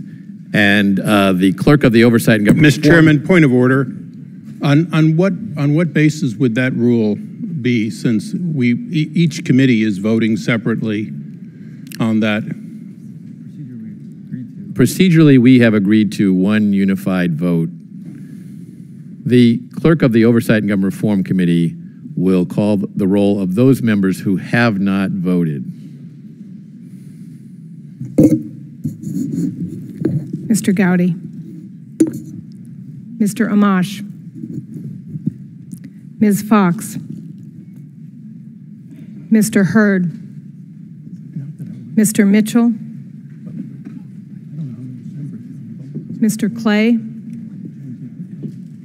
Mr. Gomez.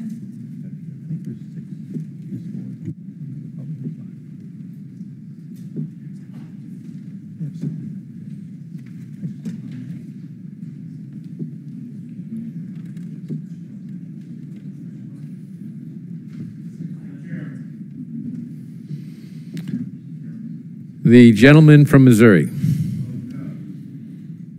Gentleman from Missouri votes no. Mr. Clay votes no.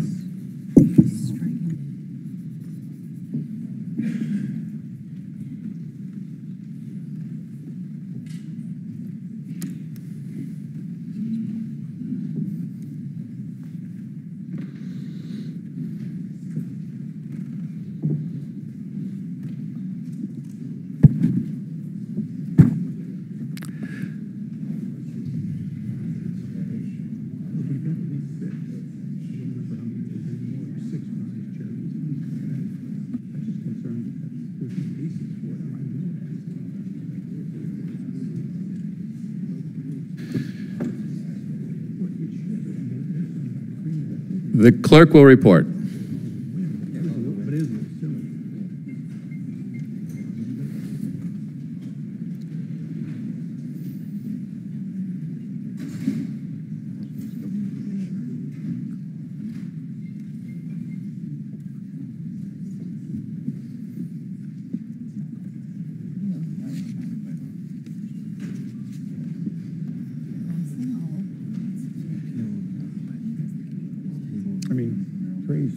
voting, so that tells you. The clerk will suspend. The gentleman from Texas is recognized. Mr. Hurd of Texas votes aye. Mr. Hurd votes aye.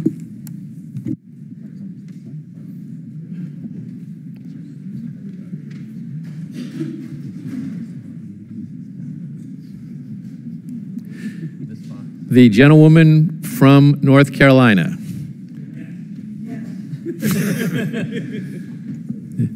Mrs. Fox votes yes.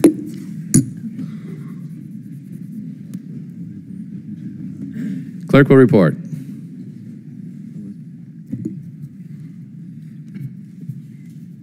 Mr. Chairman, 38 members voted aye, 31 members voted no.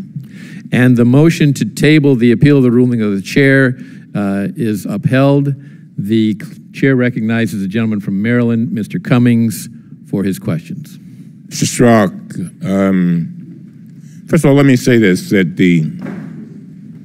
to the members of the FBI who may be watching this, I want them to be clear that we have the utmost respect for the organization. And I thank them for doing what they do every day and protecting our rights and protecting our people and protecting our way of life. And as I listen to you in answering Chairman Gowdy's questions, particularly at the end, you gave a very impassioned statement, but can you understand why there are members that question whether the thoughts that you may have, that you put in an email or text, might interfere with the investigation? I mean, can you understand at least the questioning of that? Yes, sir, I do. And I want to, and I know you're familiar with oaths because I'm sure you've taken them 50 million times, but I remind you that you're under oath, and I'm just going to ask you this. How do you square that? In other words, I understand the piece about there's so many layers that the FBI wouldn't even allow to happen, even if you wanted them to. But how do you take that, compartmentalize, I guess that's the best word I can think of, and then when you walk into that room, be neutral or independent or live up to your oath? Do you understand my question? I do, sir. All right, can you answer that? Because I think that would be very helpful to me. And I hopefully your answering that question will be helpful to my colleagues. In fairness to all of us. Go ahead. Yes, sir. Thank you. And I certainly do, sir, appreciate and understand that question and that concern, and why people would lick those texts and want to know why and how they should believe that those personal beliefs played any role in my official acts.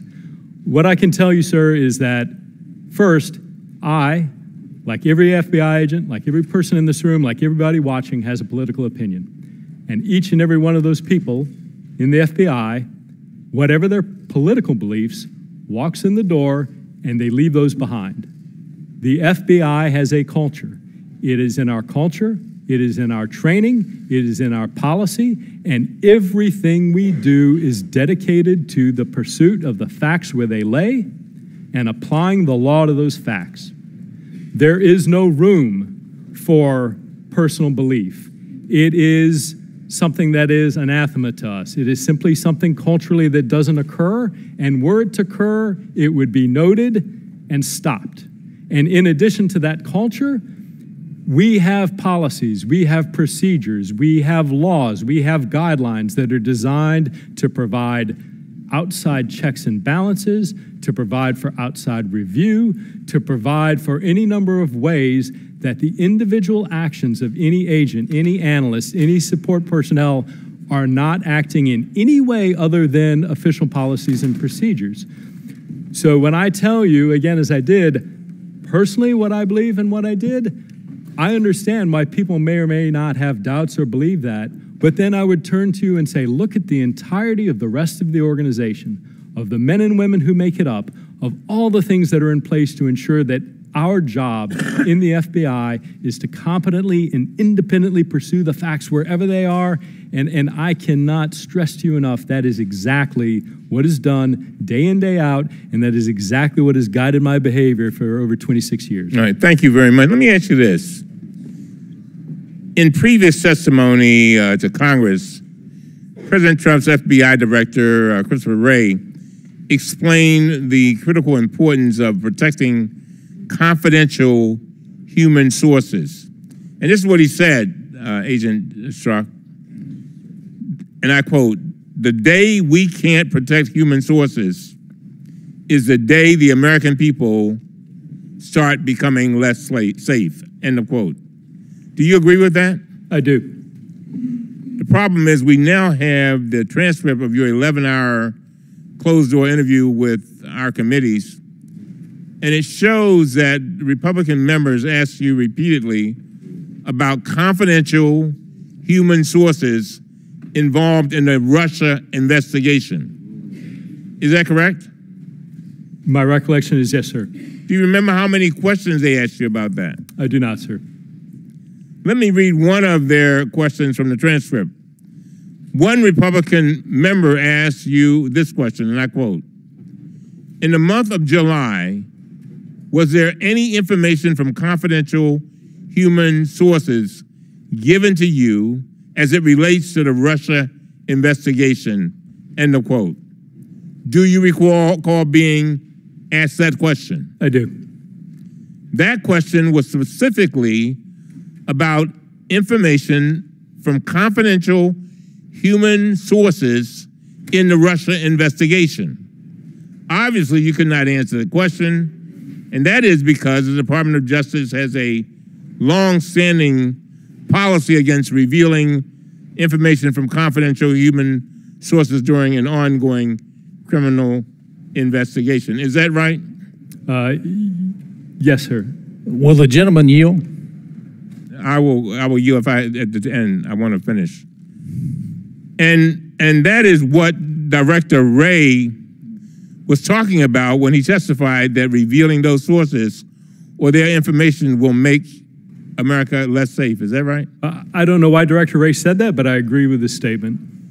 In your experience, how dangerous could it be to reveal the identity of a confidential human source? Extraordinarily dangerous. Will the gentleman yield to his friend? Of course.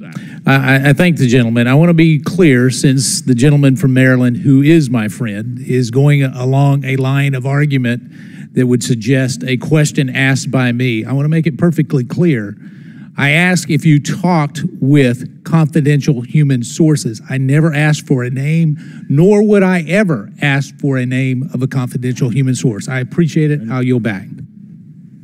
I don't think I said that. But anyway, thank you, gentlemen.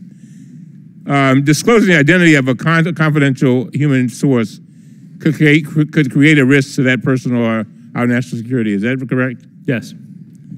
What effect could revealing a confidential human source have on the FBI's ability to recruit or retain human sources in the future? I think it could and is having an extraordinary impact in that people who come to the FBI with information are putting themselves at risk, anywhere from risk of their job, risk of their life, and they trust and put their literally and sometimes lives in the hands of the FBI. So when they observe if their identity is putting at risk, clearly that's a personal risk to that individual source. But every other potential source out there, every other person in Washington, D.C. or Beijing or Moscow wondering about approaching the FBI to give them information is going to look to how well or how poorly the FBI protects their information and protects their identity as they weigh whether or not to take that extraordinary risk to work with the FBI and to work with the United States of America. Mr. Strzok, the Inspector General's report criticized your political text messages and raised concern that your political views may have impacted your decision in the summer and fall of 2016 to prioritize the Trump-Russia investigation over the reopening of the Clinton email investigation. I understand from your transcribed interview with the committee that you dispute that finding? I do. You told us during your interview that you immediately assigned agents to follow up on the Wiener laptop. And we know that you were a key player in the FBI's actions, such as sending a letter about the reopening of the Clinton investigation shortly before the election that clearly hurt Secretary Clinton's candidacy and benefited candidate Trump. But more importantly, you described during your interview that you believed Russia's attempts to interfere with our election pose a grave threat to our national security. You stated, and I quote, "I could not think of a more grave allegation of the counterintelligence division, or let alone the nation, than that a hostile foreign power was seeking to clandestinely influence our presidential election." You remember saying that? I do.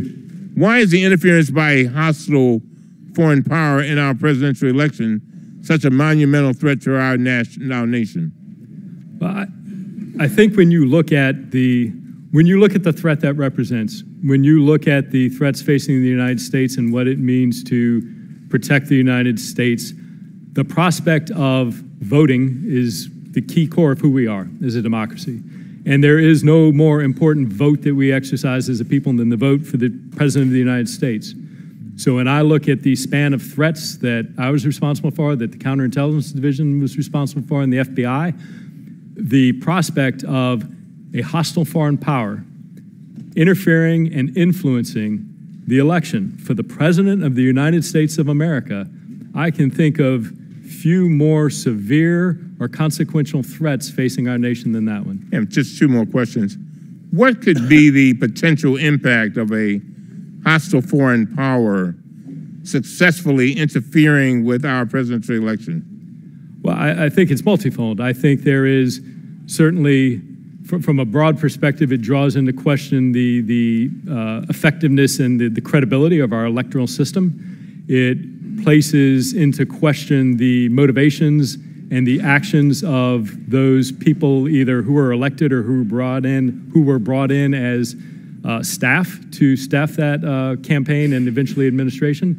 I think it draws into question whether or not the actions of the elected party and group of governing folks are acting ultimately in the interest of the United States, or whether or not there's the potential that those interests have been compromised in favor of that foreign power.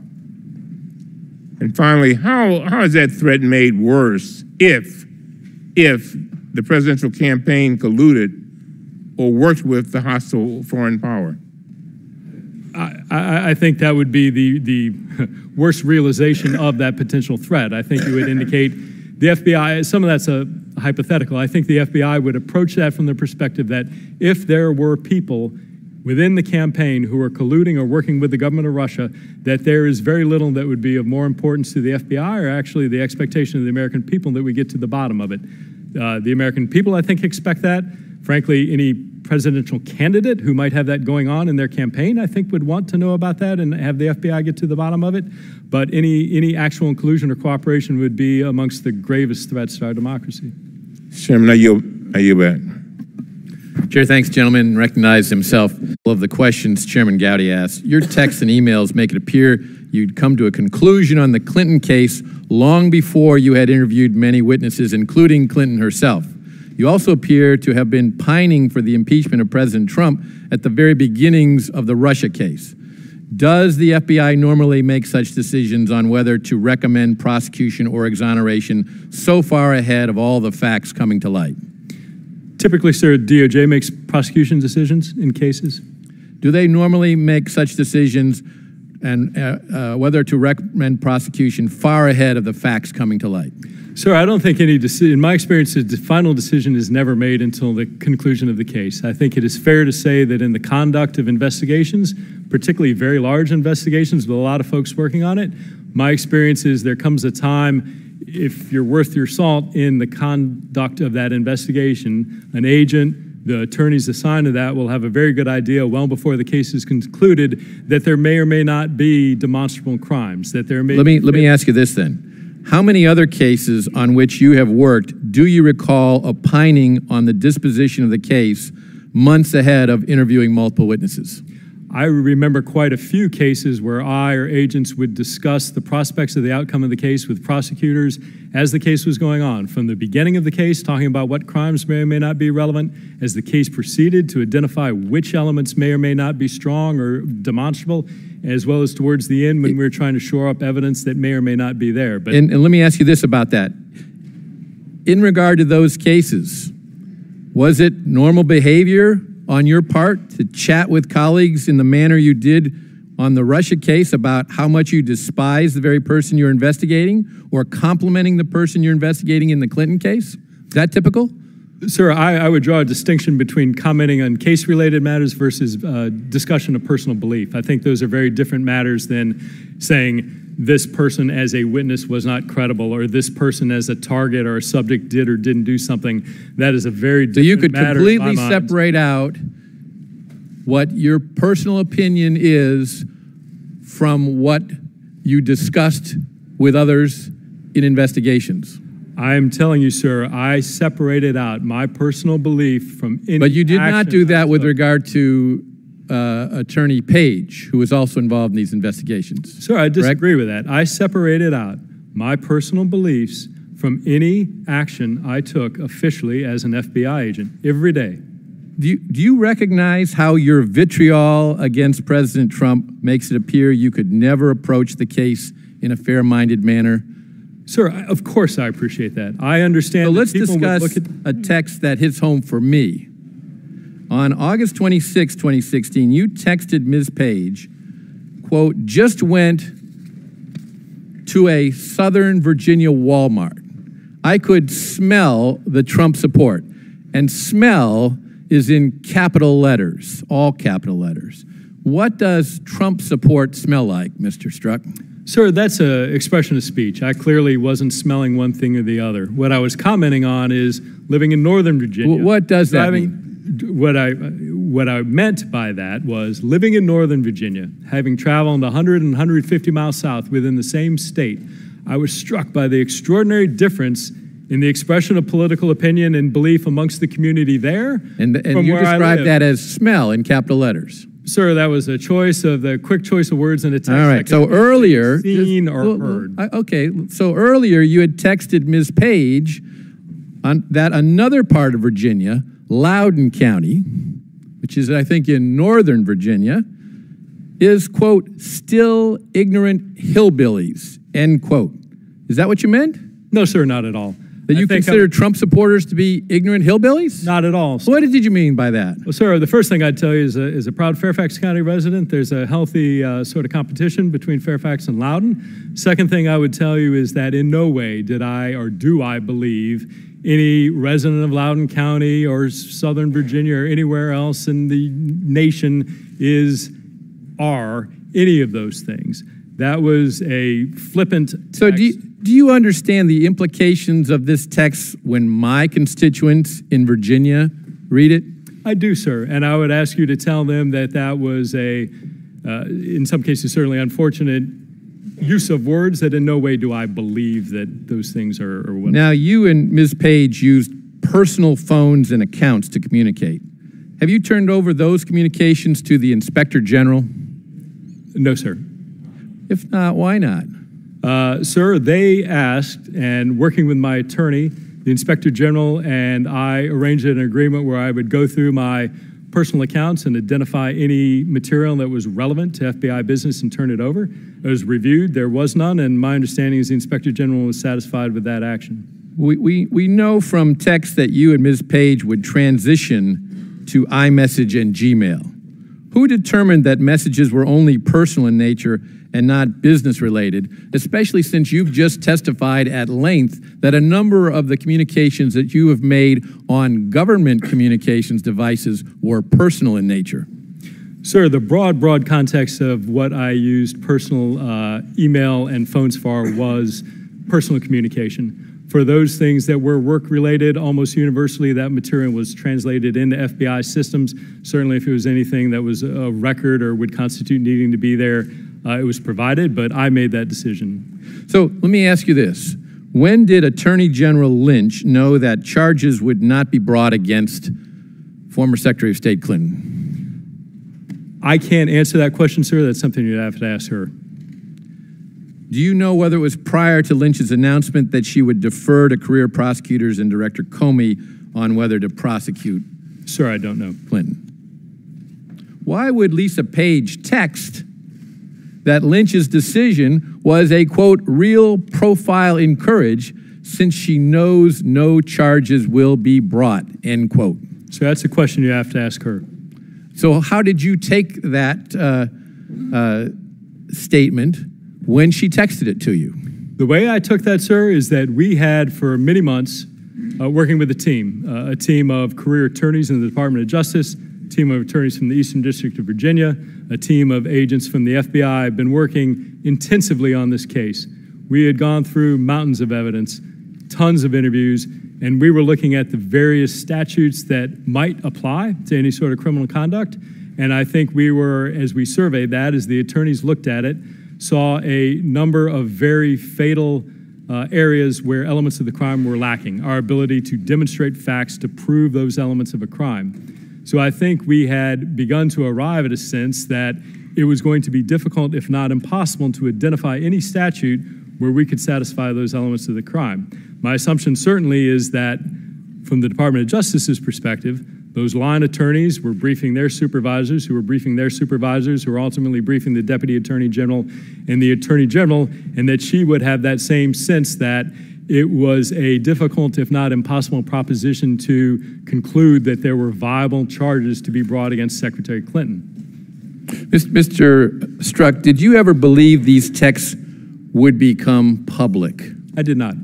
Given that, you felt free to express your true feelings, didn't you? I suppose, yes. That's a difficult question to answer. Mr. Strzok, former Director Comey played judge, jury, and exonerator in the Hillary Clinton investigation. In your experience at the FBI, have you ever seen the FBI director make the decision on whether to prosecute for the Department of Justice?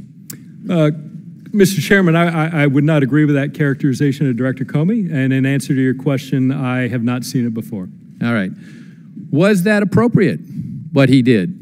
To hold a news conference and publicly announce the decision that was supposed to have been made by the Department of Justice? Sir, that was his decision. Was it appropriate in your opinion? Sir, I don't think it's for me to say whether or not... I think it is for you to say. I asked you the question. What's your opinion? Sir, I understand the variety of factors that went into, well, I understand some of the factors that went into Director Comey's decision to make the announcement. I can tell you that that decision was not made lightly at all. I can tell you my experience in that decision. But you're not aware of any precedent for that? I'm not. Mr. Strzok, in a footnote 197 of the Inspector General's report, it is noted that, quote, supervision of the Russia investigation was briefly transitioned from Strzok to another counterintelligence division, DAD, in early 2017. Why were you transitioned from the Russia investigation in early 2017? Sir, let me see if I can answer that question without getting into operational detail. The investigation was broad. What Russia was doing against our country encompassed a variety of things. There were actions in the cyber arena. There were actions by their agents and their intelligence services. There were actions by subjects of investigation that are currently ongoing. The prospect of how the FBI would investigate that was a multi-tiered effort. And so some of those efforts that traditionally fell into line with that other DAD and their span and scope of responsibility were moved to their supervision. So the footnote goes on to state that, quote, however, AD Priestap told us that FBI leadership decided to keep Strzok involved in the Russia investigation, and he was therefore reassigned back to it. Do you know who in, quote, FBI leadership, end quote, decided to keep you involved in the Russia investigation? I do not. Could it have been Deputy Director McCabe? Sir, possibly I do not know. And when were you assigned back to the Russia investigation? And when you were reassigned back to the Russia investigation, were you still in a supervisory role? Sir, I would answer that question again. I don't I don't entirely, my recollection does not comport with the statement from AD Prestep. There were elements of the investigation that stayed under subordinate leaders and subordinate section chiefs and unit chiefs on down the line.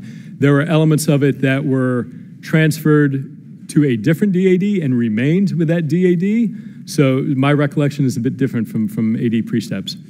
Mr. Strzok, did you ever consider recusing yourself since you had such personal disdain for the person you were investigating? I did not.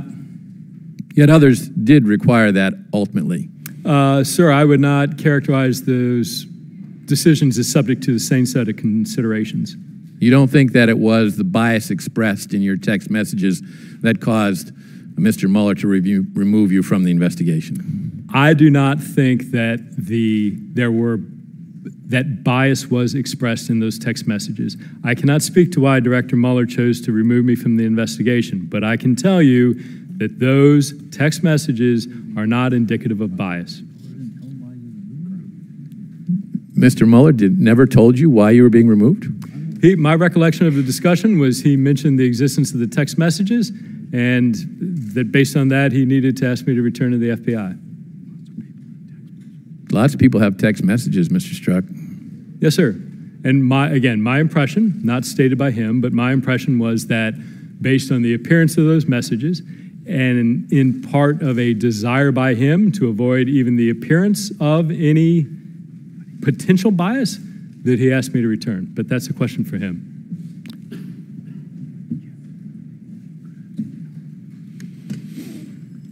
But he kept everyone else.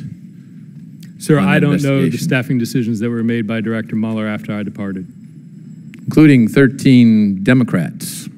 Sir, I don't know the affiliation of the people on his team. So, but he was concerned enough about your text to remove you, but you never felt concerned enough to remove yourself. That's correct. Mr. Strzok, you're going to get asked other questions here that relate to your transition from the investigation of Ms. Clinton into the beginnings of this investigation into the Trump campaign and the alleged collusion with the Russian government.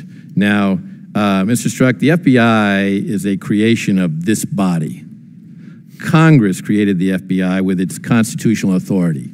Today, you are here under subpoena. I know you've come voluntarily in your opinion, but you're also under subpoena, also an exercise of Congress's constitutional authority. Which takes precedence, FBI policy or the United States Constitution? Sir, always the United States Constitution. My understanding is I am not here under subpoena, that I am here voluntarily. I understand a subpoena was issued for my prior closed interview, but not for this session today. A subpoena was issued and service of which was accepted. That's not my understanding, sir. In a Supreme Court case handed down just last year, the court reviewed whether statements made by a juror that indicated racial bias required the piercing of jury deliberations. Justice Kennedy wrote the opinion of the court holding that racial bias exhibited by a juror provided an exception to the rule that jury deliberations must remain confidential because it is necessary, quote, to ensure that our legal system remains capable of coming ever closer to the promise of equal treatment under the law that is so central to a functioning democracy. On several occasions, you have referenced that all the texts in the questions were simply personal opinions exchanged with a close confidant and in no way reflected your intent to act on your opinions. Yet, if you made these statements while on a jury, it is hard to imagine that you would not be kicked off immediately because of the risk that your bias would undermine a functioning democracy. Do you still hold that personal opinions, even in the face of Supreme Court precedent, should not have tainted your involvement on any investigation relating to Secretary Clinton or President Trump? Mr. Chairman, I think you're mixing apples and oranges. I'm not an attorney, and I'm not familiar with that Supreme Court ruling, but based on what you said, protected categories, things like race, gender, ethnicity, sexual orientation, religion, are protected matters that we may not, the government and by law, people may not be discriminated against based on their role one way or the other in any one of those categories. That is entirely separate and distinct from political belief or political opinion. That, on the other hand, is encouraged, is protected by the First Amendment. And this body, under the Hatch Act, my understanding is sat and said and recognized. No one stopped you from sending the text, Mr. Strzok, but the special counsel, Mr. Mueller, removed you from the investigation when he saw the texts. That's true, sir. He did. Now, if I may go back to answering your question, if I may. In terms of political speech, that is radically different from any sort of protected category of race, gender, and ethnicity or other categories. Political speech, political thought is protected. The courts have recognized, the Constitution recognizes we all have political belief. And so when it comes to the expression of that political belief, that is something that this body, under the Hatch Act, enumerated kind of the categories of what was prohibited, and then expressly stated that if it is not prohibited, then it is expressly encouraged. So I would tell you that no one in here, it's an impossible definition to say people must not have political opinion. Everyone does. Of course they do. The test is whether or not that is left behind when you're doing your job. To your question of whether or not I would express that in front of a jury, of course I wouldn't. That would be inappropriate. As to your question of whether each and every one of those jurors, when they go home and they're sitting in their backyard with a friend, has a political opinion, my answer would be undoubtedly, almost if not all of those jurors would. But they're instructed when they leave the jury panel each day to not communicate with anyone regarding the matter that they are considering.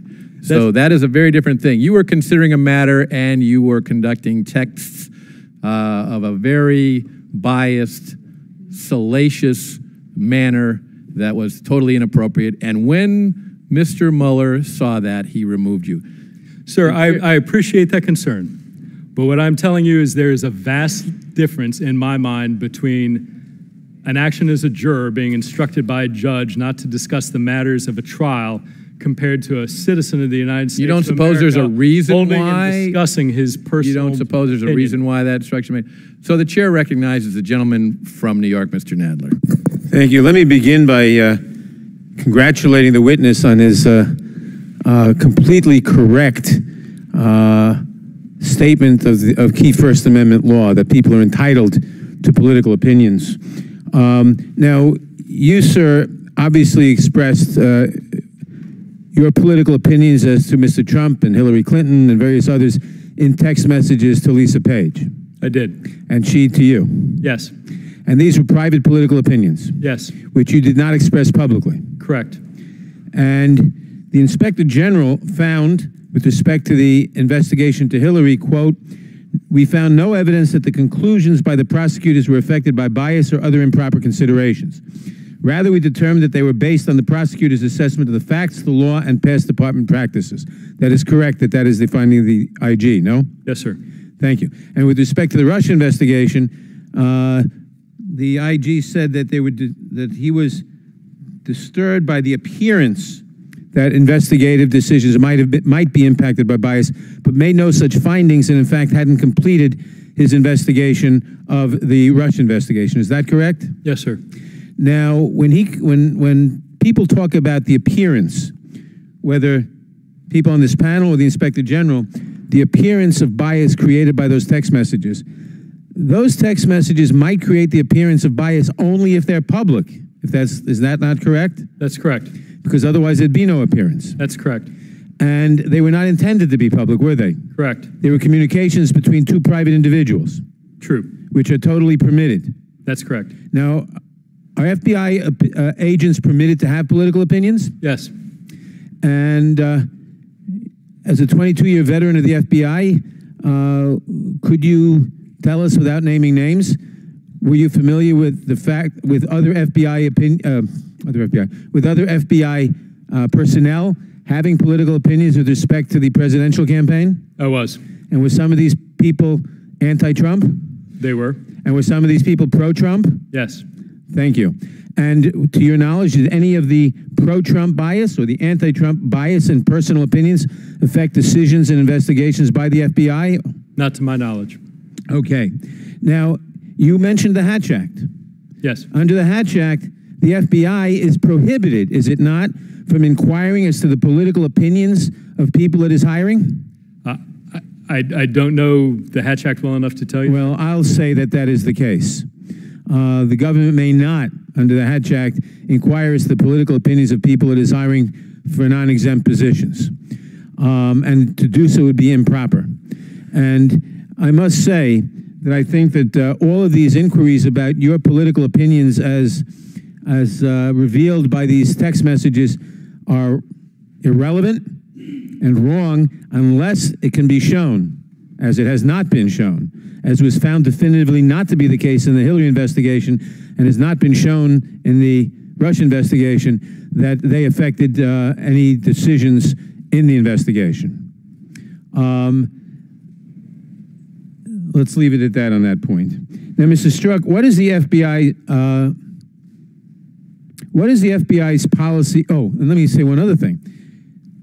It is prudent, and I'll observe this because you said you couldn't answer, but it's obviously prudent of Mr. Mueller in finding these texts and hearing about all these text messages to think that they might be subject to incorrect interpretations on publicity, and in order to avoid the kind of attacks on this investigation that we are seeing from Republican members of this committee and from the administration, to ask you to leave that investigation having nothing to do with your competence or fairness in the investigation, but simply to somewhat insulate that investigation from unfair attacks. Would you think that that might be a correct? Yes. Thank you. Now, Mr. Strzok, what is the FBI's policy with respect to its agents commenting publicly about an ongoing criminal investigation? We don't do that. Sorry? We do not do that. And why is that policy in place? I think for a variety of reasons. One, I think it is inherently unfair to the subject of that investigation. It can tend to skew the conduct of that investigation, other witnesses, other future investigative avenues. It can skew potential jurors in the event that a case is taken to prosecution. I can think of any number of reasons why we don't do that. And are you thank you. Are you familiar with the Inspector General's report on the FBI's handling of the Clinton investigation? I am. And that report was highly critical of Director Comey, was it not, for, among other things, departing from protocol and commenting publicly about an ongoing criminal investigation? It did say that, yes. It was critical of him. Yes. And for doing that. And although some people have said that they don't agree with the decision not to charge Mrs. Clinton, in fact, the departure from protocol was the first departure from protocol, I should say, was Director Comey's commenting on on his opinion about her handling of various emails and so forth, having decided after she wasn't being charged, his departing from protocol was publicly commenting about that. Was that not one of the deviations from protocol cited by the report? By the report, yes, sir. Thank you. Has the FBI asked you to adhere to that policy of not commenting on ongoing criminal investigations, namely the Russia investigation, for example, today? Yes. How so? They instructed me. My understanding is that General Counsel for the FBI met with Chairman Goodlatte and his staff and came up with an approved list of topics that I might speak about, and that outside of that list, that I was not to discuss anything having to do with ongoing investigations. Thank you. And I will simply observe that asking you or anybody else, like Mr. Rosenstein, to comment on ongoing criminal investigations is against policy and is liable to taint those investigations and to damage the reputations of people or to even endanger the safety of informants, as you have said. Mr. Strzok, you're an experienced counterintelligence official. Can you explain why, briefly, because I think you touched on this in Mr. Cummings' questions, why the investigation to the Russian government's attack on our elections and other critical infrastructure is important to our national security? I think it's extraordinarily important because of what it represents.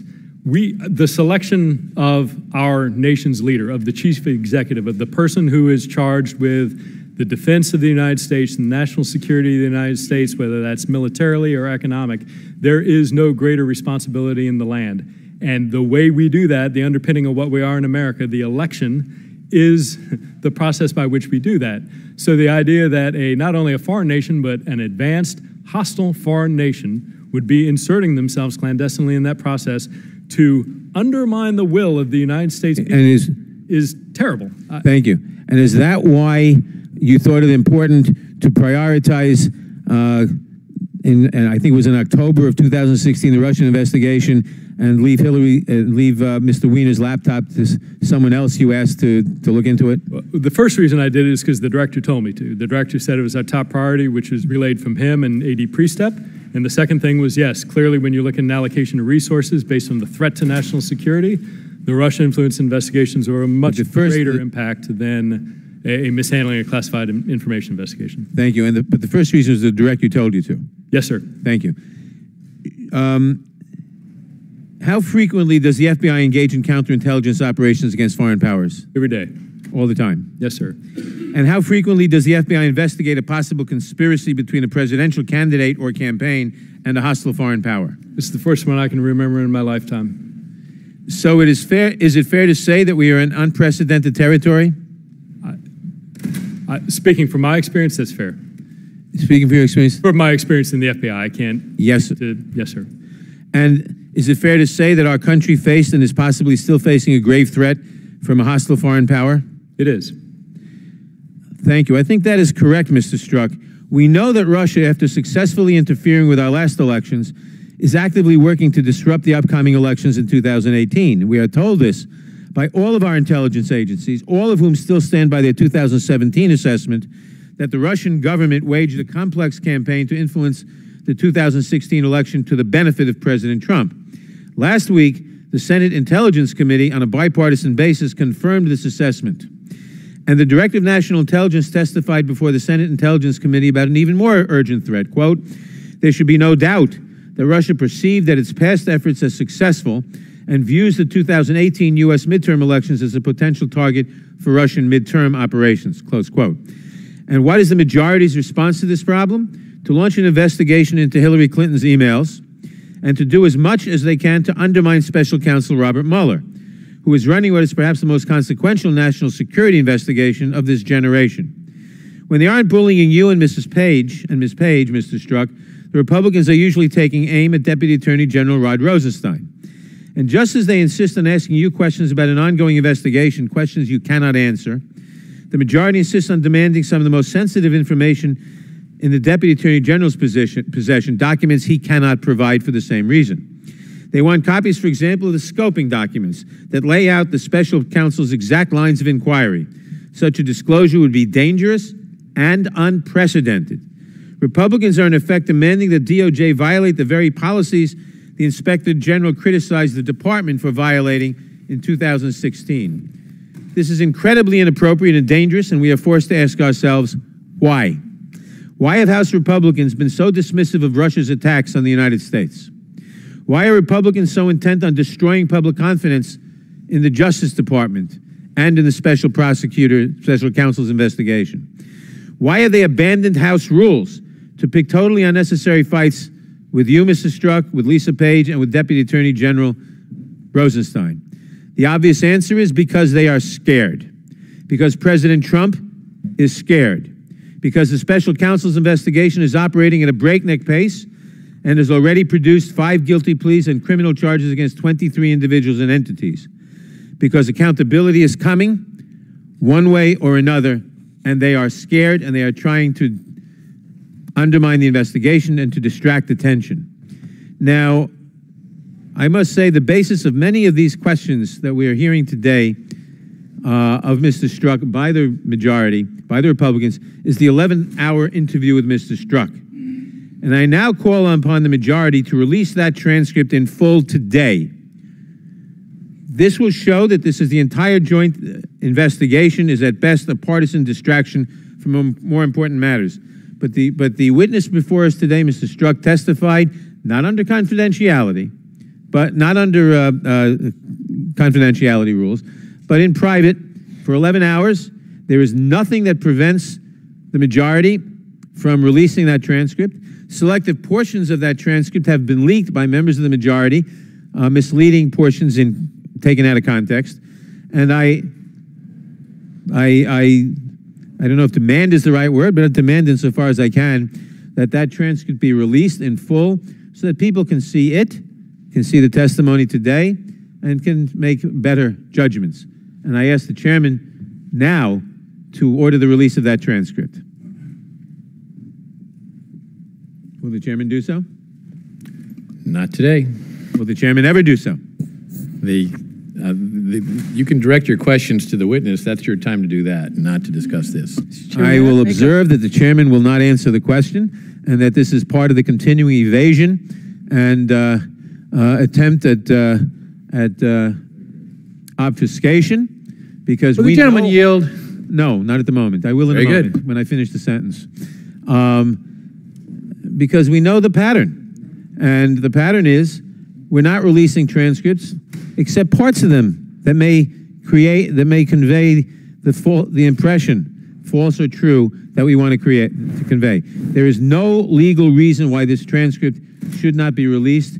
There is only a partisan reason why this transcript should not be released. There is no valid reason why it should not be released. If there was a purpose to our inquiries, to our spending 11 hours, there's no reason they shouldn't be released. I'll yield now. I thank the gentleman for yielding, and I would just say that it is very customary in investigations to keep transcripts of private interviews until the conclusion of the investigation.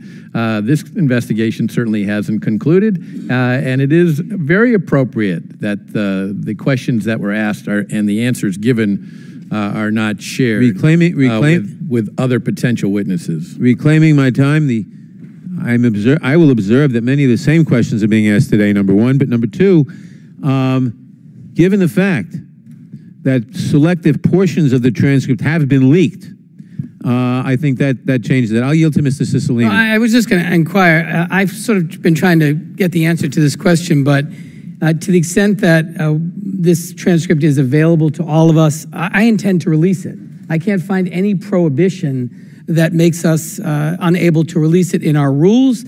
We now have the same witness after 11 hours here in a public hearing, so the notion that we have to somehow keep this secret while pieces that are being released is doing a real disservice to the American people, and I'm asking the ranking member, is there any reason this afternoon I can't just release it as a member of this committee?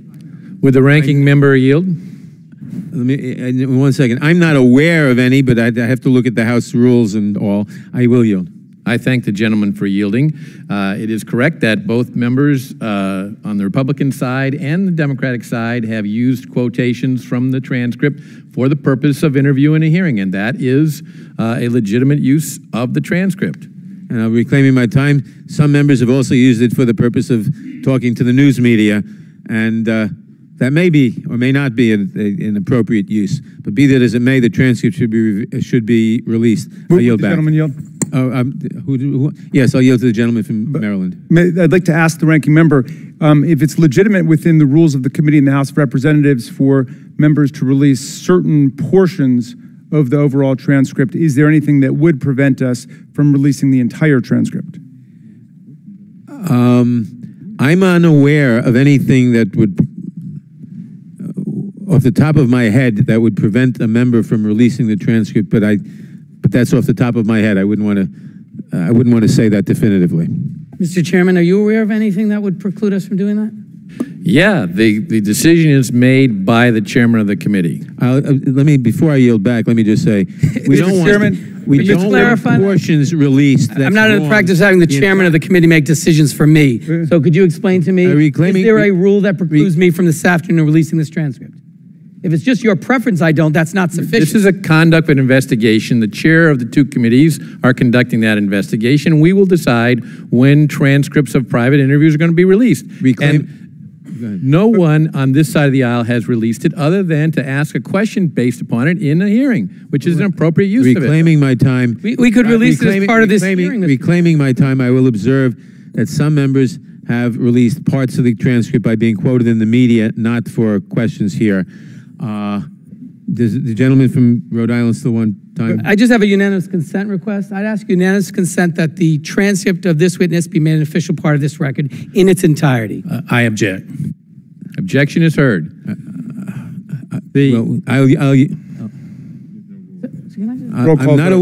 gentleman from roll call vote. I thank the gentleman for yielding. Again, Mr. Chairman, I think this is of tremendous interest to the American people. There's an effort here to sort of characterize this witness's behavior. Much ado has been made of it. We had an 11-hour hearing in which this very same witness testified. He's now testifying consistently before the American people. There seems to me, no good reason other than a personal preference of some apparently, that this transcript not be released. And I would say to the chairman respectfully, if there is no prohibition, the fact that you would prefer we not is insufficient to persuade me, and I think Mr. Raskin, and we intend to release this transcript unless someone presents us with some rule under our House proceedings or this committee that prevents us from doing it. And we'll give you till 5 o'clock this afternoon to present that. Otherwise, we intend to release the transcript. Reclaiming my time, I'll simply, I want to associate myself with the remarks of the gentleman from Rhode Island. I would agree with him. I think it would be a public service to release these transcripts. That's why I demanded they be released. There's no good reason not to. And at this point, I think I'll yield back the balance of my time. The chair wants to respond to the gentleman from Rhode Island. First of all, yield back the balance of my time. First of all, there was an agreement in the interview that it was private, confidential, and that it would not be released. So that is not going to take place under this set of circumstances. Secondly, if the gentleman, we're here investigating irregularities conducted in investigations by the FBI. If the gentleman wants to perpetuate that by creating irregularities here and releasing questions so that other potential future witnesses can read the question before they're asked, that is, in my opinion, exactly what many on the gentleman's side of the aisle have been all about, attempting to disrupt this investigation and this hearing process from start to finish. Reclaiming my time, Mr. Strzok. Would the gentleman yield? Reclaiming my time. Mr. Chairman, I object. Mr. Strzok, would you object to the release of the transcript of that hearing? No, I would not object. Thank you. I will observe then that the minority, the chairman says that there was an agreement not, on the conduct of that hearing. The minority was not party to that agreement. There may have been an agreement between Mr. Gowdy and Mr. Goodlatte, but at no point were we asked. It was stated on the record in the hearing. No, it was stated as a decision, as a fact, as a fait accompli. We were not asked. We agreed to nothing because we were not asked. And we think that the transcript ought to be released for the reasons stated. And if the witness doesn't object, I don't know why the majority should object. And I yield to Mr. Meadows. If the gentleman will yield, in earnest, I will be glad to work with my colleagues on the other side of the aisle about releasing all relevant information. I mean, I think if we're talking about full transparency, let's talk about full transparency in a variety of other things. It's interesting we want to release one thing, but yet we're somehow allowing Peter Strzok to suggest that there's a whole lot of things that are off the record.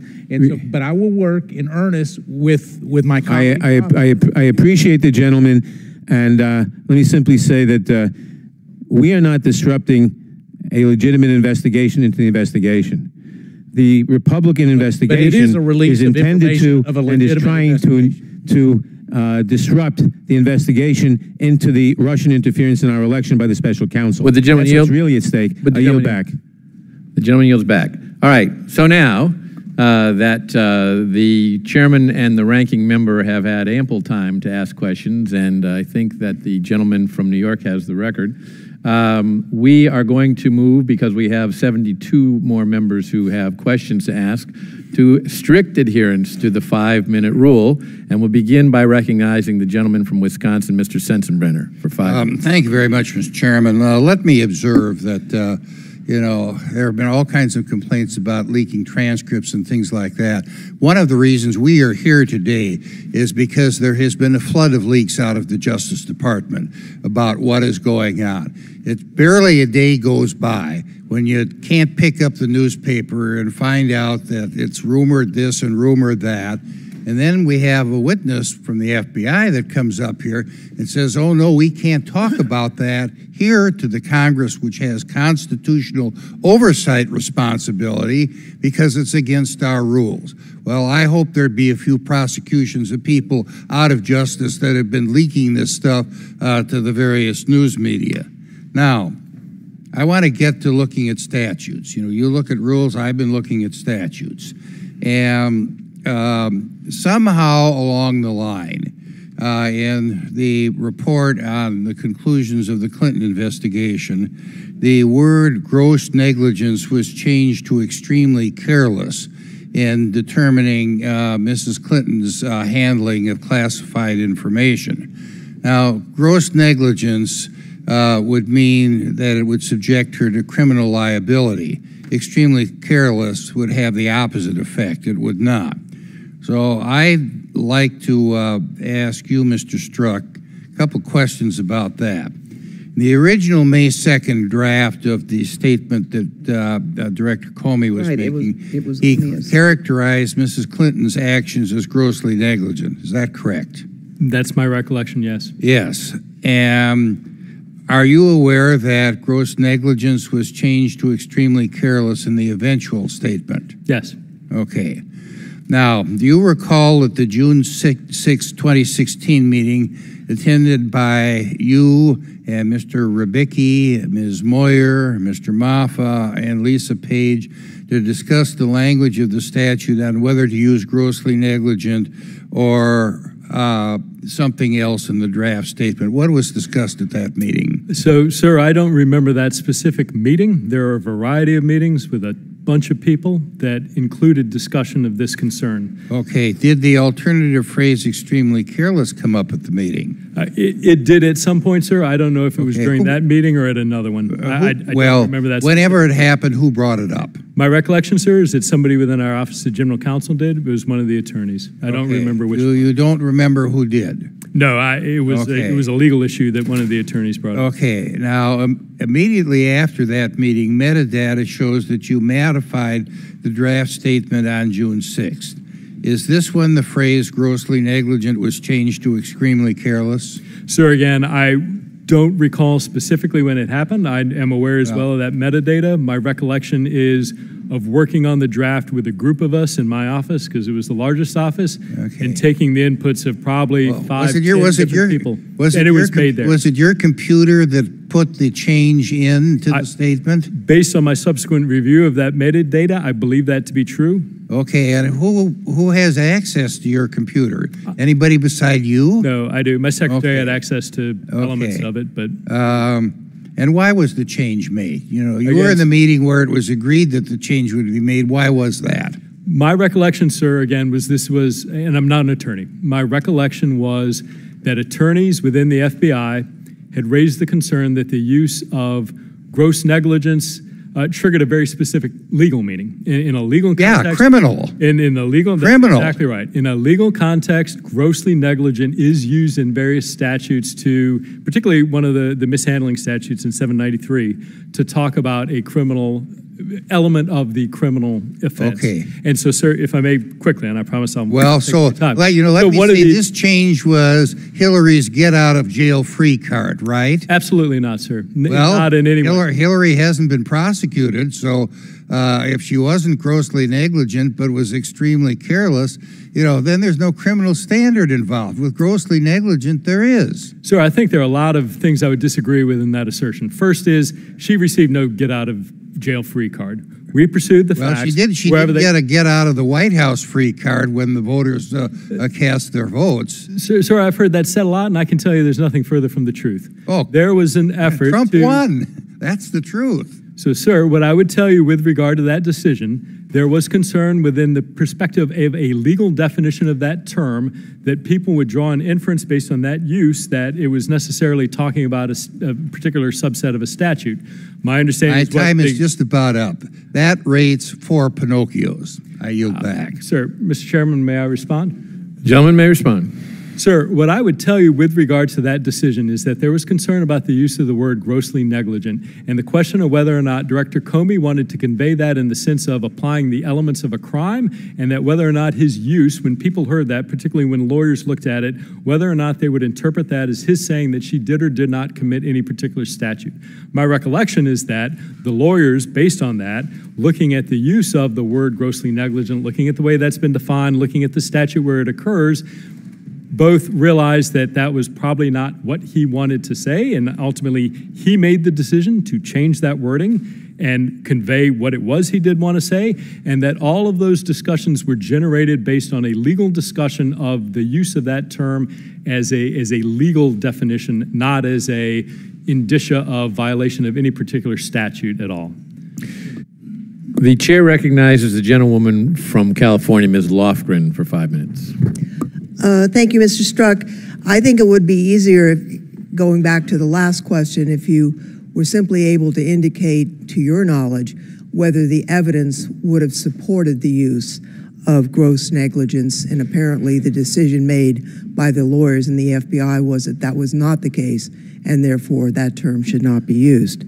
I just want to talk at a more macro level about what's going on here.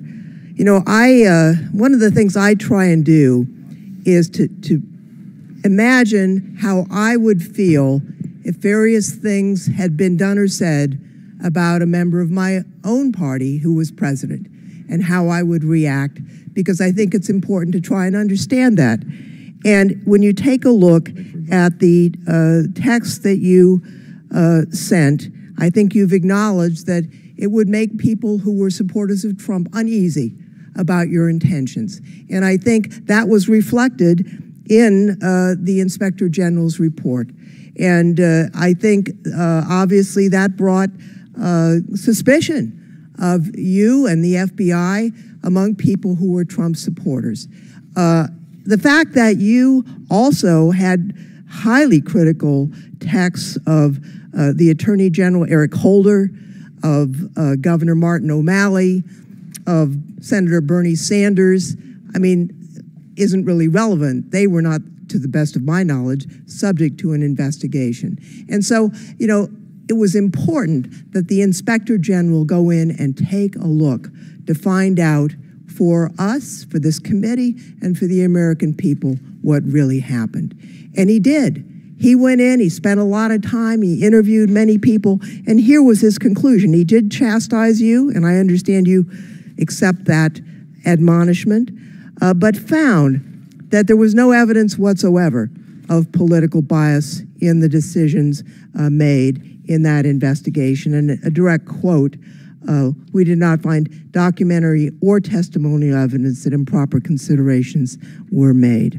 Now, you know, to listen to some of my friends, you'd think that the FBI, which I had always felt was a rather made up of conservative law enforcement people, had magically been transformed into a left-wing organization. That's not my understanding. And in fact, if you take a look at the people who are in charge, I mean, you've got Mr. Wray, who was appointed by President Trump, who is not a Democrat, Mr. Comey, who was appointed by Mr. Trump, he's not a Democrat. I happen to know that Robert Mueller is not a Democrat. So these are not political decisions made by political operatives. They should be following the evidence. And I'd just like to note that if you had wanted to harm and interfere with the election of President Trump, you could have leaked information that the investigation was ongoing. But none of that came out. And as a matter of fact, we asked the leaders of the Department of Justice and FBI about whether there was an investigation of Mr. Trump prior to the election, and we were told they could not comment on it, which was in fact the appropriate response. You should not comment on an ongoing investigation.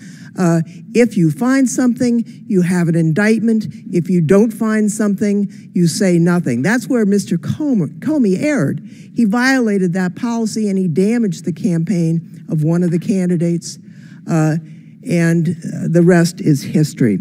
So I just think that this hearing, this extraordinary hearing, I've been here a member of Congress for 24 years. It's the first time we've had this kind of event, a circus really, of trying to really investigate the investigators when that's already done. I would urge that we make sure that the actions we take do not create further divisions in our country.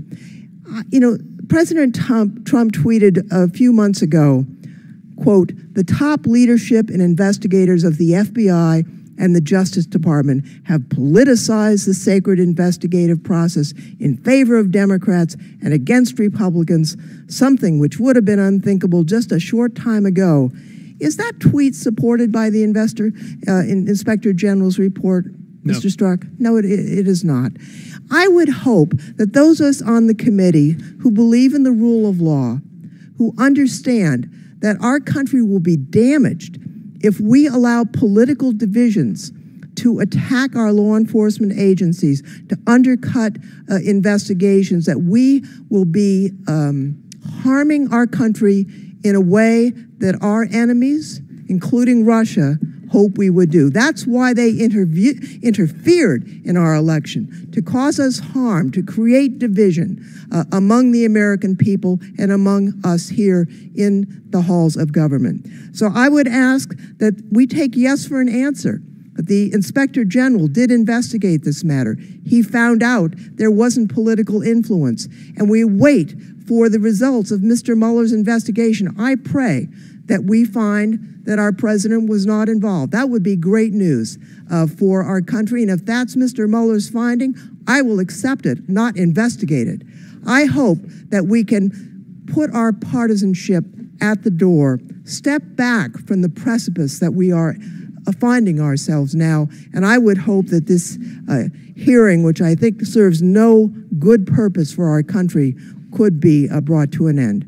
I yield back, Mr. Chairman. Time, gentlewoman, has expired. The chair recognizes the gentleman from Tennessee, Mr. Duncan, for 5 minutes. Thank you, Mr. Chairman. And first of all, very quickly, I would like to associate myself with the really outstanding opening statements made by Chairman Goodlatte and Chairman Gowdy, which I think were two of the finest opening statements I've heard in my 30 years in Congress, and express my views completely. Let me also say, while Mr. Strzok will stubbornly not admit what almost everyone else knows is extreme bias, I find it amazing that he can sit here and say that he was not biased in a way that clearly colored and affected his investigations. And if you don't agree with that, I want to read the words from Mr. Horowitz, the Inspector General of the Justice Department, who wrote that the Clinton investigation, quote, was the way it was conducted, quote, was inconsistent with typical investigative strategy and gave rise to accusations of bias and preferential treatment, unquote. Then I would guess that Mr. Strzok knows Chris Swecker, who spent 24 years with the FBI and retired as the head of all the FBI criminal investigations. And Mr. Swecker wrote, he said, "The IG report presents jarring evidence of political bias by the FBI against Republican presidential candidate Donald Trump, but fails to add it all up to come to the inevitable conclusion that political bias was there. This is like saying 1 + 1 = 0. Mr. Strzok, do you have any reason to think that Mr. Horowitz or Mr. Swecker have some sort of bias or animosity toward you? So I disagree with Mr. Swecker's conclusions. I can't speak to Mr. Swecker's motivations of bias whatsoever, and I know of no bias by the Inspector General. Also, Cheryl Atkinson, a columnist for one of the Capitol Hill newspapers, wrote this, quote, the earth-shattering finding on Strzok by the Inspector General confirms a citizenry's worst fears.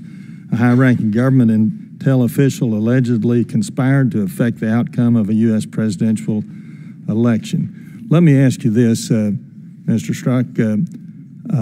You know that judges who have even minimal bias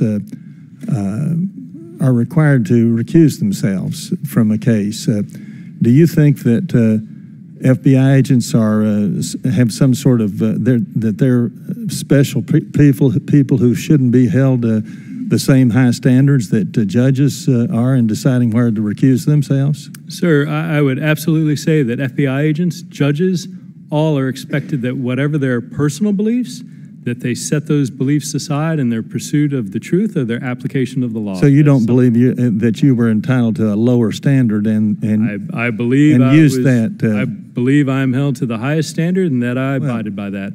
But you told Chairman Goodlatte that you did not think you should have recused yourself in this case. Sir, I'd say that's entirely consistent. I believe that all of my personal opinions were never taken into account in anything that I did in an official act. I think that was appropriate. I think that is in keeping with the highest standards of the FBI. Well, I think that since both the Clinton and Trump investigations had and have such tremendous political ramifications, I think the ethical, fair, just, and proper thing would have been for you to recuse yourself and move on to other work. There were many other cases that you could have worked on that you had never expressed any bias, were there not? There were all kinds of cases. Sir, I completely disagree with you. I don't think it would have been either necessary or required for me to recuse. I think every day with the Clinton investigation, with the Russian influence investigation, with the thousands of other investigations, and when I walked in the door, the entirety of my action was dedicated to pursuing the facts, wherever they lie. You know that many times judges have defendants appear before them who, after they've been found guilty, they apologize, say they're sorry, but trying to get probation. And yet many times people think those apologies are said more in hopes of getting probation and in regret that they have been caught rather than in sincere apology. Do you feel that you should apologize in any way to the American people for the things that you have expressed, this extreme bias that you expressed? Do you have any regret as to calling Trump supporters saying that they smelled and things of that nature? Sir, I think I expressed a couple of things. One, I don't agree with your characterization of my views as bias. I think what I clearly articulated, and I can understand those concerns, and I hope when you heard me in my opening statement, when I talked about my regret to the people, the harm and the hurt, to the people that I love and my family, when I talked to the way that these texts have been used against the FBI, when I responded to questions about using a turn of phrase about, smelling when I should have said hearing or seeing or whatever the case may be, that yes, those were not intended as direct animus towards any set of people. And I hope people understand that I do sincerely regret that. So I've said time that, of the gentleman has again, expired. And I hope you hear that. The chair recognizes the gentlewoman from New York, Ms. Maloney, for 5 minutes. Thank you. Thank you, Mr. Strzok. For months, the Republicans have increasingly used their congressional oversight authority to undermine Special Counsel Mueller's investigation. They have even called for his investigation to be shut down. And why? It's concerning national security, and it seems to be successful. The special counsel has now obtained 5 guilty pleas and indicted 18 others. And included in these indictments and confessions and guilty pleas, Michael Flynn pled guilty to lying to the FBI. Rick Gates pled guilty to conspiring against our country. George Papadopoulos pled guilty to making false statements to our country and the FBI. So I'm not exactly sure what the Republicans want to shut down. Do they want to shut down the special counsel's upcoming trials against campaign manager Paul Manafort? One of these trials is scheduled to begin here in Virginia, in the Eastern District of Virginia, later this summer. And related to it, on February 22nd, a grand jury in Virginia approved a set of 32 counts of tax, financial, and bank fraud charges against Mr. Manafort. And on February 16th, a federal grand jury in the District of Columbia separately approved 5 other charges against Mr. Manafort and Mr. Gates, including, and I quote, conspiracy against the United States, end quote. And in this indictment that is coming forward, I'd like to quote from it. It says that the defendant, Paul Manafort, together with others, including Gates, knowingly and intentionally conspired to defraud the United States by impeding, impairing, obstruction, and defeating the lawful governmental functions of government agencies, namely the Department of Justice and the Department of the Treasury, and to commit offenses against the United States of America, end quote. Now, since this indictment, Gates has pleaded guilty, and he's now cooperating. And included in his statement of offense, quote, Manafort engaged in a variety of criminal schemes. And Gates is part of that work for Manafort, knowingly and intentionally conspired to assist Manafort in criminal schemes, end quote. So I'd like to ask you, Mr. Strzok, to be clear, Mr. Gates is swearing under oath that he's in his guilty plea that he conspired with Mr. Manafort in criminal activity. Is that correct from what I'm reading? Ma'am, I'm not familiar with this statement of facts, but I'll stipulate to what you're reading. Okay. So in a few weeks, Mr. Manafort's trial date is set to begin, and the special counsel team of prosecutors will present their evidence. And I cannot imagine how anyone in this body or in this country, with the exception of Mr. Manafort and his co-conspirators, would ever want in any way, shape, or form to halt this trial from going forward. Can you think of any reason why anyone would want to halt this trial from going forward, Mr. Strzok? I'm not aware of any. Thank you, and I yield back. Will the gentlewoman yield? And I yield to Mr. Cummings. But the gentleman, I yield to the gentleman, Mr. Meadows. I thank the gentleman, and I thank the gentlelady. Mr. Chairman, in a spirit of transparency, and I think we all want transparency here, I would offer for the chairman's consideration and this body's consideration, releasing the full transcripts that we had in the 11th hour, breaking with two different conditions. One is that we have the opportunity to interview Miss Lisa Page first, since those text messages were back and forth between two witnesses. And the second, that we can scrub that transcribed interview for any personal relevant information that might be embarrassing before we do that. And with that, I'll yield back. If the gentlewoman to yield. Yes, I yield to the gentleman. Thank you. The gentleman's, the spirit of the gentleman's recommendation is taken, is well taken, and we will definitely take that under advisement. The gentleman yield. I yield. I would also hope that we would have give the FBI the opportunity for redaction of anything that would impact on the nation's national security. I think that is extremely important, and I hope the gentleman would accept my modification. Reclaiming my time, it's my understanding the gentleman does accept that from the gentleman from North Carolina. And I want to thank him for trying to, as he usually does, trying to work these things out and full transparency. And I think that's important. I think the American people and this committee would appreciate it. Will the gentleman yield for a question? I yield. Does the gentleman from North Carolina's suggestion relate solely to the testimony of Agent Strzok, or under the same guise of transparency, would we apply that same process and that same standard to the previously unreleased testimony of Andrew McCabe, who was examined in a similar environment? I yield to the gentleman. I think in a spirit of transparency, we need to look at all transcribed interviews to let the American people judge for themselves. I thank the gentleman for his question, and I think that's consistent with my conversation with the gentleman from Maryland. Thank you very much, and I yield back. The chair recognizes the gentleman from Texas, Mr. Smith, for 5 minutes. Thank you, Mr. Chairman. Mr. Chairman, I'll yield my time to my friend and colleague from Texas, Mr. Ratcliffe. I thank my colleague for yielding. Agent Strzok, on May the 9th, 2017, President Trump fired FBI Director Jim Comey. That same day, you and FBI lawyer Lisa Page exchanged quite a few texts on the topic.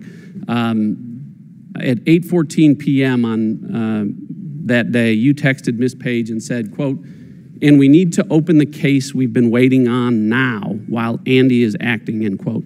First, is that Andy McCabe, the former Deputy Director of the FBI, who has since been fired and criminally referred by the Inspector General? It is. All right. And what case are you referring to opening now that Andy is the acting director of the FBI? Sir, to get into that would relate to ongoing investigations, which, consistent with the department's policy on ongoing investigations and based on the special counsel equities, I'm not authorized to discuss ongoing investigations. Okay, well, let me see if I can give you a question that you can answer.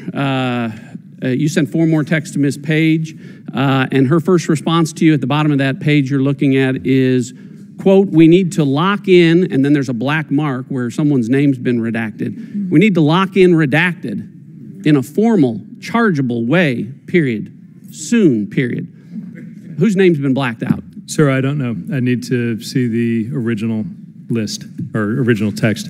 You don't know. Okay. Well, I don't know either. Here's what else I don't know. I don't know if the person whose name has been redacted is Republican or Democrat. I don't know if they're black or brown or white. I don't either, sir. I don't know their religious beliefs. I don't know their sexual orientation. I don't know those things, and I don't care. But here's what I do know. I do know that decisions about when and whether to open investigations and when and whether to charge people with crimes aren't supposed to depend on who's sitting in the director's chair or on political decisions or on the political agendas of FBI agents and lawyers. So if a Trump-hating FBI agent and a Trump-hating FBI lawyer who have talked about effing Trump, stopping Trump, impeaching Trump, are within hours of President Trump firing their boss, if they start talking about opening an investigation now that Andy is acting and that some person needs to be locked in a formal, chargeable way soon, I know, as a former U.S. attorney, that if in fact that's what happened, I know that whoever is the subject of that case that was opened now that Andy is acting, and whoever you and Ms. Page talked about needing to be locked in soon in a formal, chargeable way, well, they would have had their civil liberties violated. They would have been deprived of due process. So my first question to you, you wouldn't answer. My second question to you, you couldn't answer. Let's go for a third question. On page 400 of the Inspector General report, someone tells the Inspector General, quote, there is a bright line, a bright and inviolable line between what you think personally and belief and the conduct of your official business. Who said that? I believe I did, sir. You did say that. And I heard you say similar things last week. I heard you say similar things today. You said it very clearly. You said it very unequivocally in your opening remarks that you never crossed that inviolable line in 26 years. Earlier today, in response to a question, you said, I took my personal belief out of every official action. So you're asking us to believe that when you say things like F Trump and stop Trump and impeach Trump, that those are just personal beliefs, and that when you say those things, you never cross that line, that bright, inviolable line, and allow it to impact your official conduct. That's really what this comes down to, that you're asking us to believe, isn't it? Sir, I'm asking you to believe, and I'm offering you evidence. Yeah, well, you whether have. It's the IG report, whether it's anything that's been found, that there's been no active bias found anywhere. You have under oath been as clear as a bell on that. You've said it over and over again. And because of that, I'm almost embarrassed to ask you this question. Of the approximately 50,000 text messages that I've seen with your personal beliefs like F Trump, stop Trump, impeach Trump, go ahead and confirm on the record that none of that occurred on an official FBI device or on official FBI time. Go ahead and do that. Sir, no, they did. Many of them did occur. Oh, they did. And I would say okay, of the so 50,000, sir. So really, no, I'll give you a chance at the end. So what you really meant to say was that when you said you never crossed that bright, inviolable line, what you meant to say was, except for 50,000 times, except for hundreds of times a day where I went back and forth expressing my personal opinions about effing Trump and stopping Trump and impeaching Trump on official FBI phones on official FBI time. Other than that, you never crossed that line. I'm sure there are 13,000 FBI agents out there that are beaming with pride at how clearly you've drawn that line. Agent Strzok, are you starting to understand why some folks out there don't believe a word you say, and why it's especially troubling that you, of all people, are at the center of the 3 highest profile investigations in recent times that involved President Trump, and that you were in charge of an investigation investigating, gathering evidence against Donald Trump, a subject that you hated, that you wanted to F him, to stop him, to impeach him. And do you see why that might call into question everything you've touched on all of those investigations? Chairman, I'm done with this witness and I yield back. Mr. Chairman, if I can respond. Briefly. Sir, well, there are several questions, and I'll answer them all briefly. There were several statements. I only heard one question. Fair enough. First, I understand why people might think that, particularly based on the misrepresentations of extreme folks in the media, conspiracy theorists, folks in this body and elsewhere. And that's why I'm glad to be here today publicly, why I'm glad to hear that people are calling for the release of my private interview so that people can judge for themselves who I am, what I said, and the facts, and not something that's being spun or misrepresented in some 10 o'clock talk show or other place.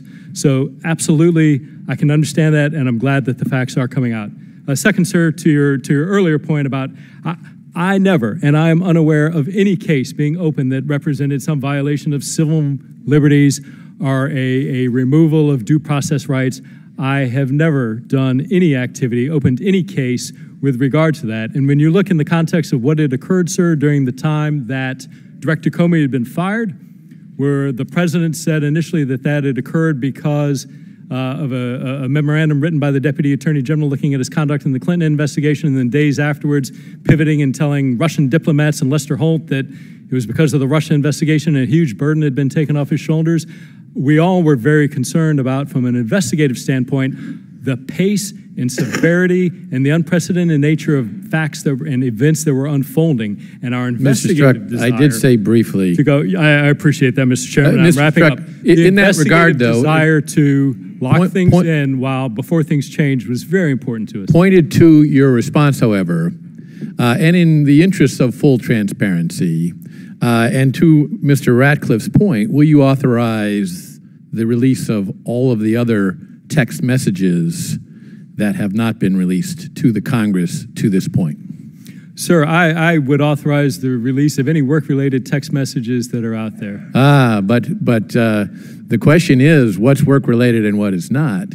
That's right, sir. And I would not accept or agree to the release of non-work-related text messages. Even though your testimony is that you would never let your work interfere with your personal opinion. That is exactly my testimony. So how are we going to know that unless we see those text messages? Well, the Inspector General, very carefully, an independent body, went exhaustively through the entirety of that body and found, sir, that there were no acts of bias, that there was nothing demonstrable. Inspector General works for an entirely different entity than the United States Congress. Will you authorize release of them to the United States Congress? No, sir.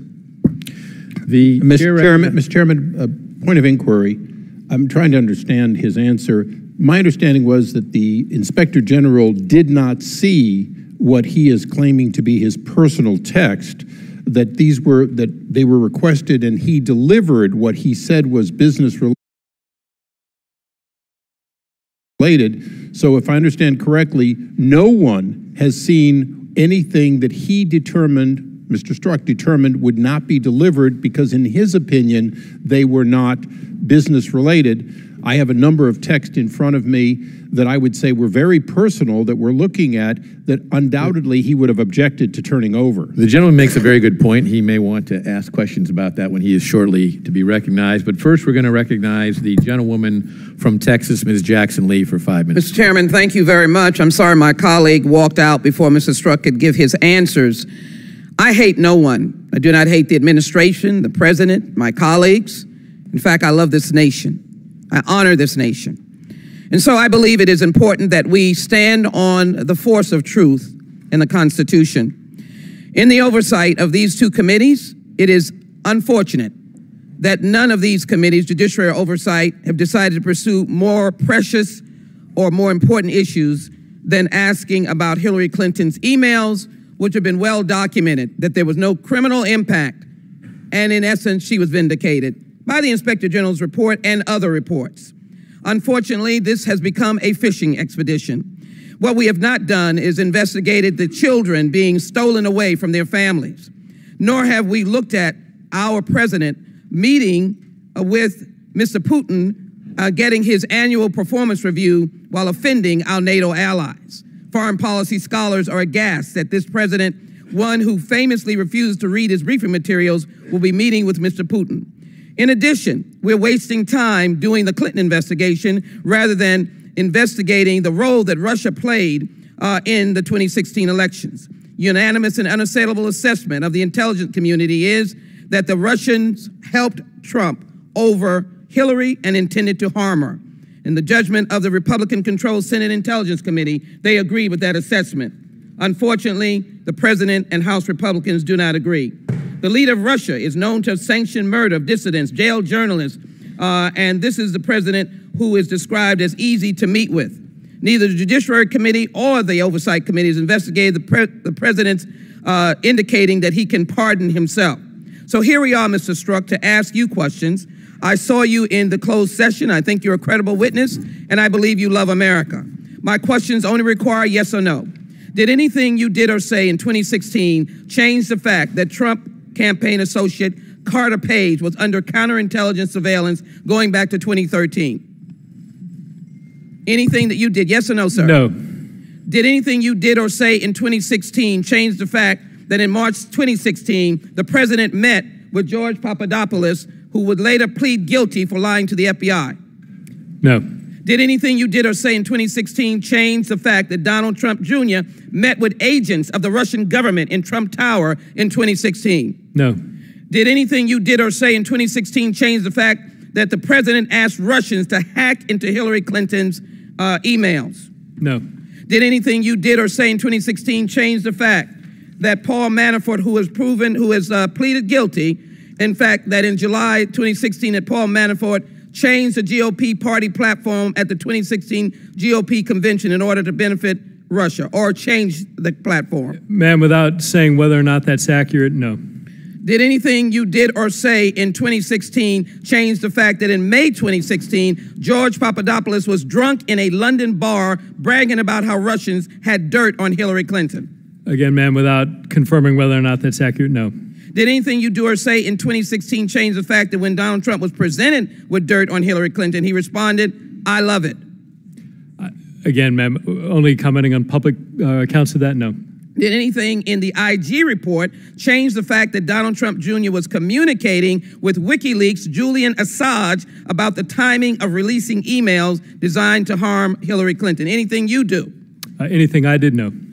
You're well aware that Mr. Flynn has pleaded guilty, is that not correct? That's correct. You're well aware that he was a national security advisor for the President of the United States? That's correct. Well, in his offense statement that we have right here, Mr. Flynn indicated that his statements, false statements and omissions, caused impeding the Russian investigation. But more importantly, I believe it's important to take note of the fact that he provided information to the Russian ambassador that said, here, calm down. Don't bother to get upset about sanctions.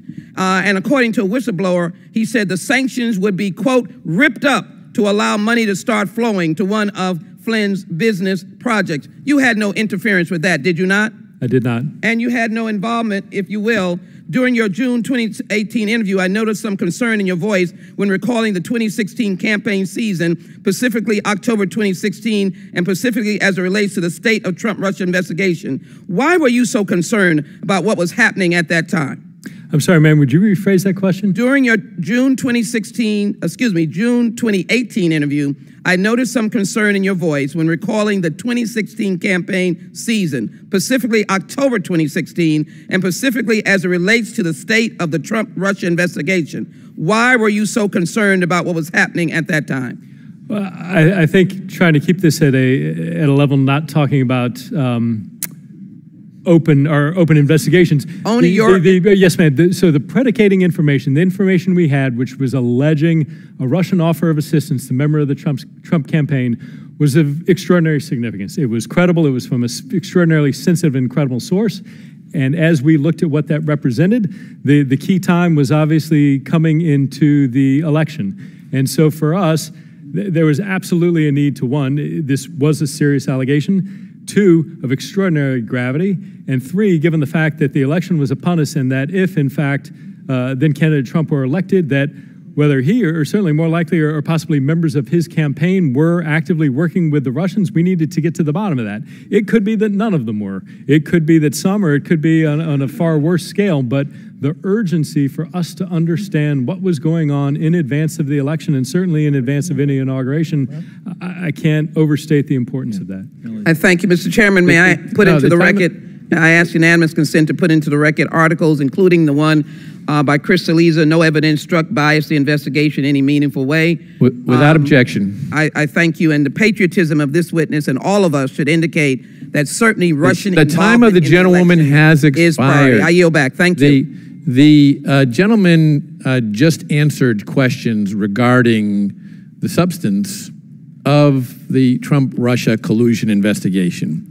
We have many more questions that we are entitled to ask, and the gentleman is responsible for answering with regard to the onset of that investigation. We are not interested in the substance of Mr. Mueller's investigation, but the manner in which it was created and your involvement in that is very much directly related to that. So when we return, we will have more questions for you regarding that, as we indicated earlier. Now the committee will stand in recess for votes, and we will reconvene at 2 p.m.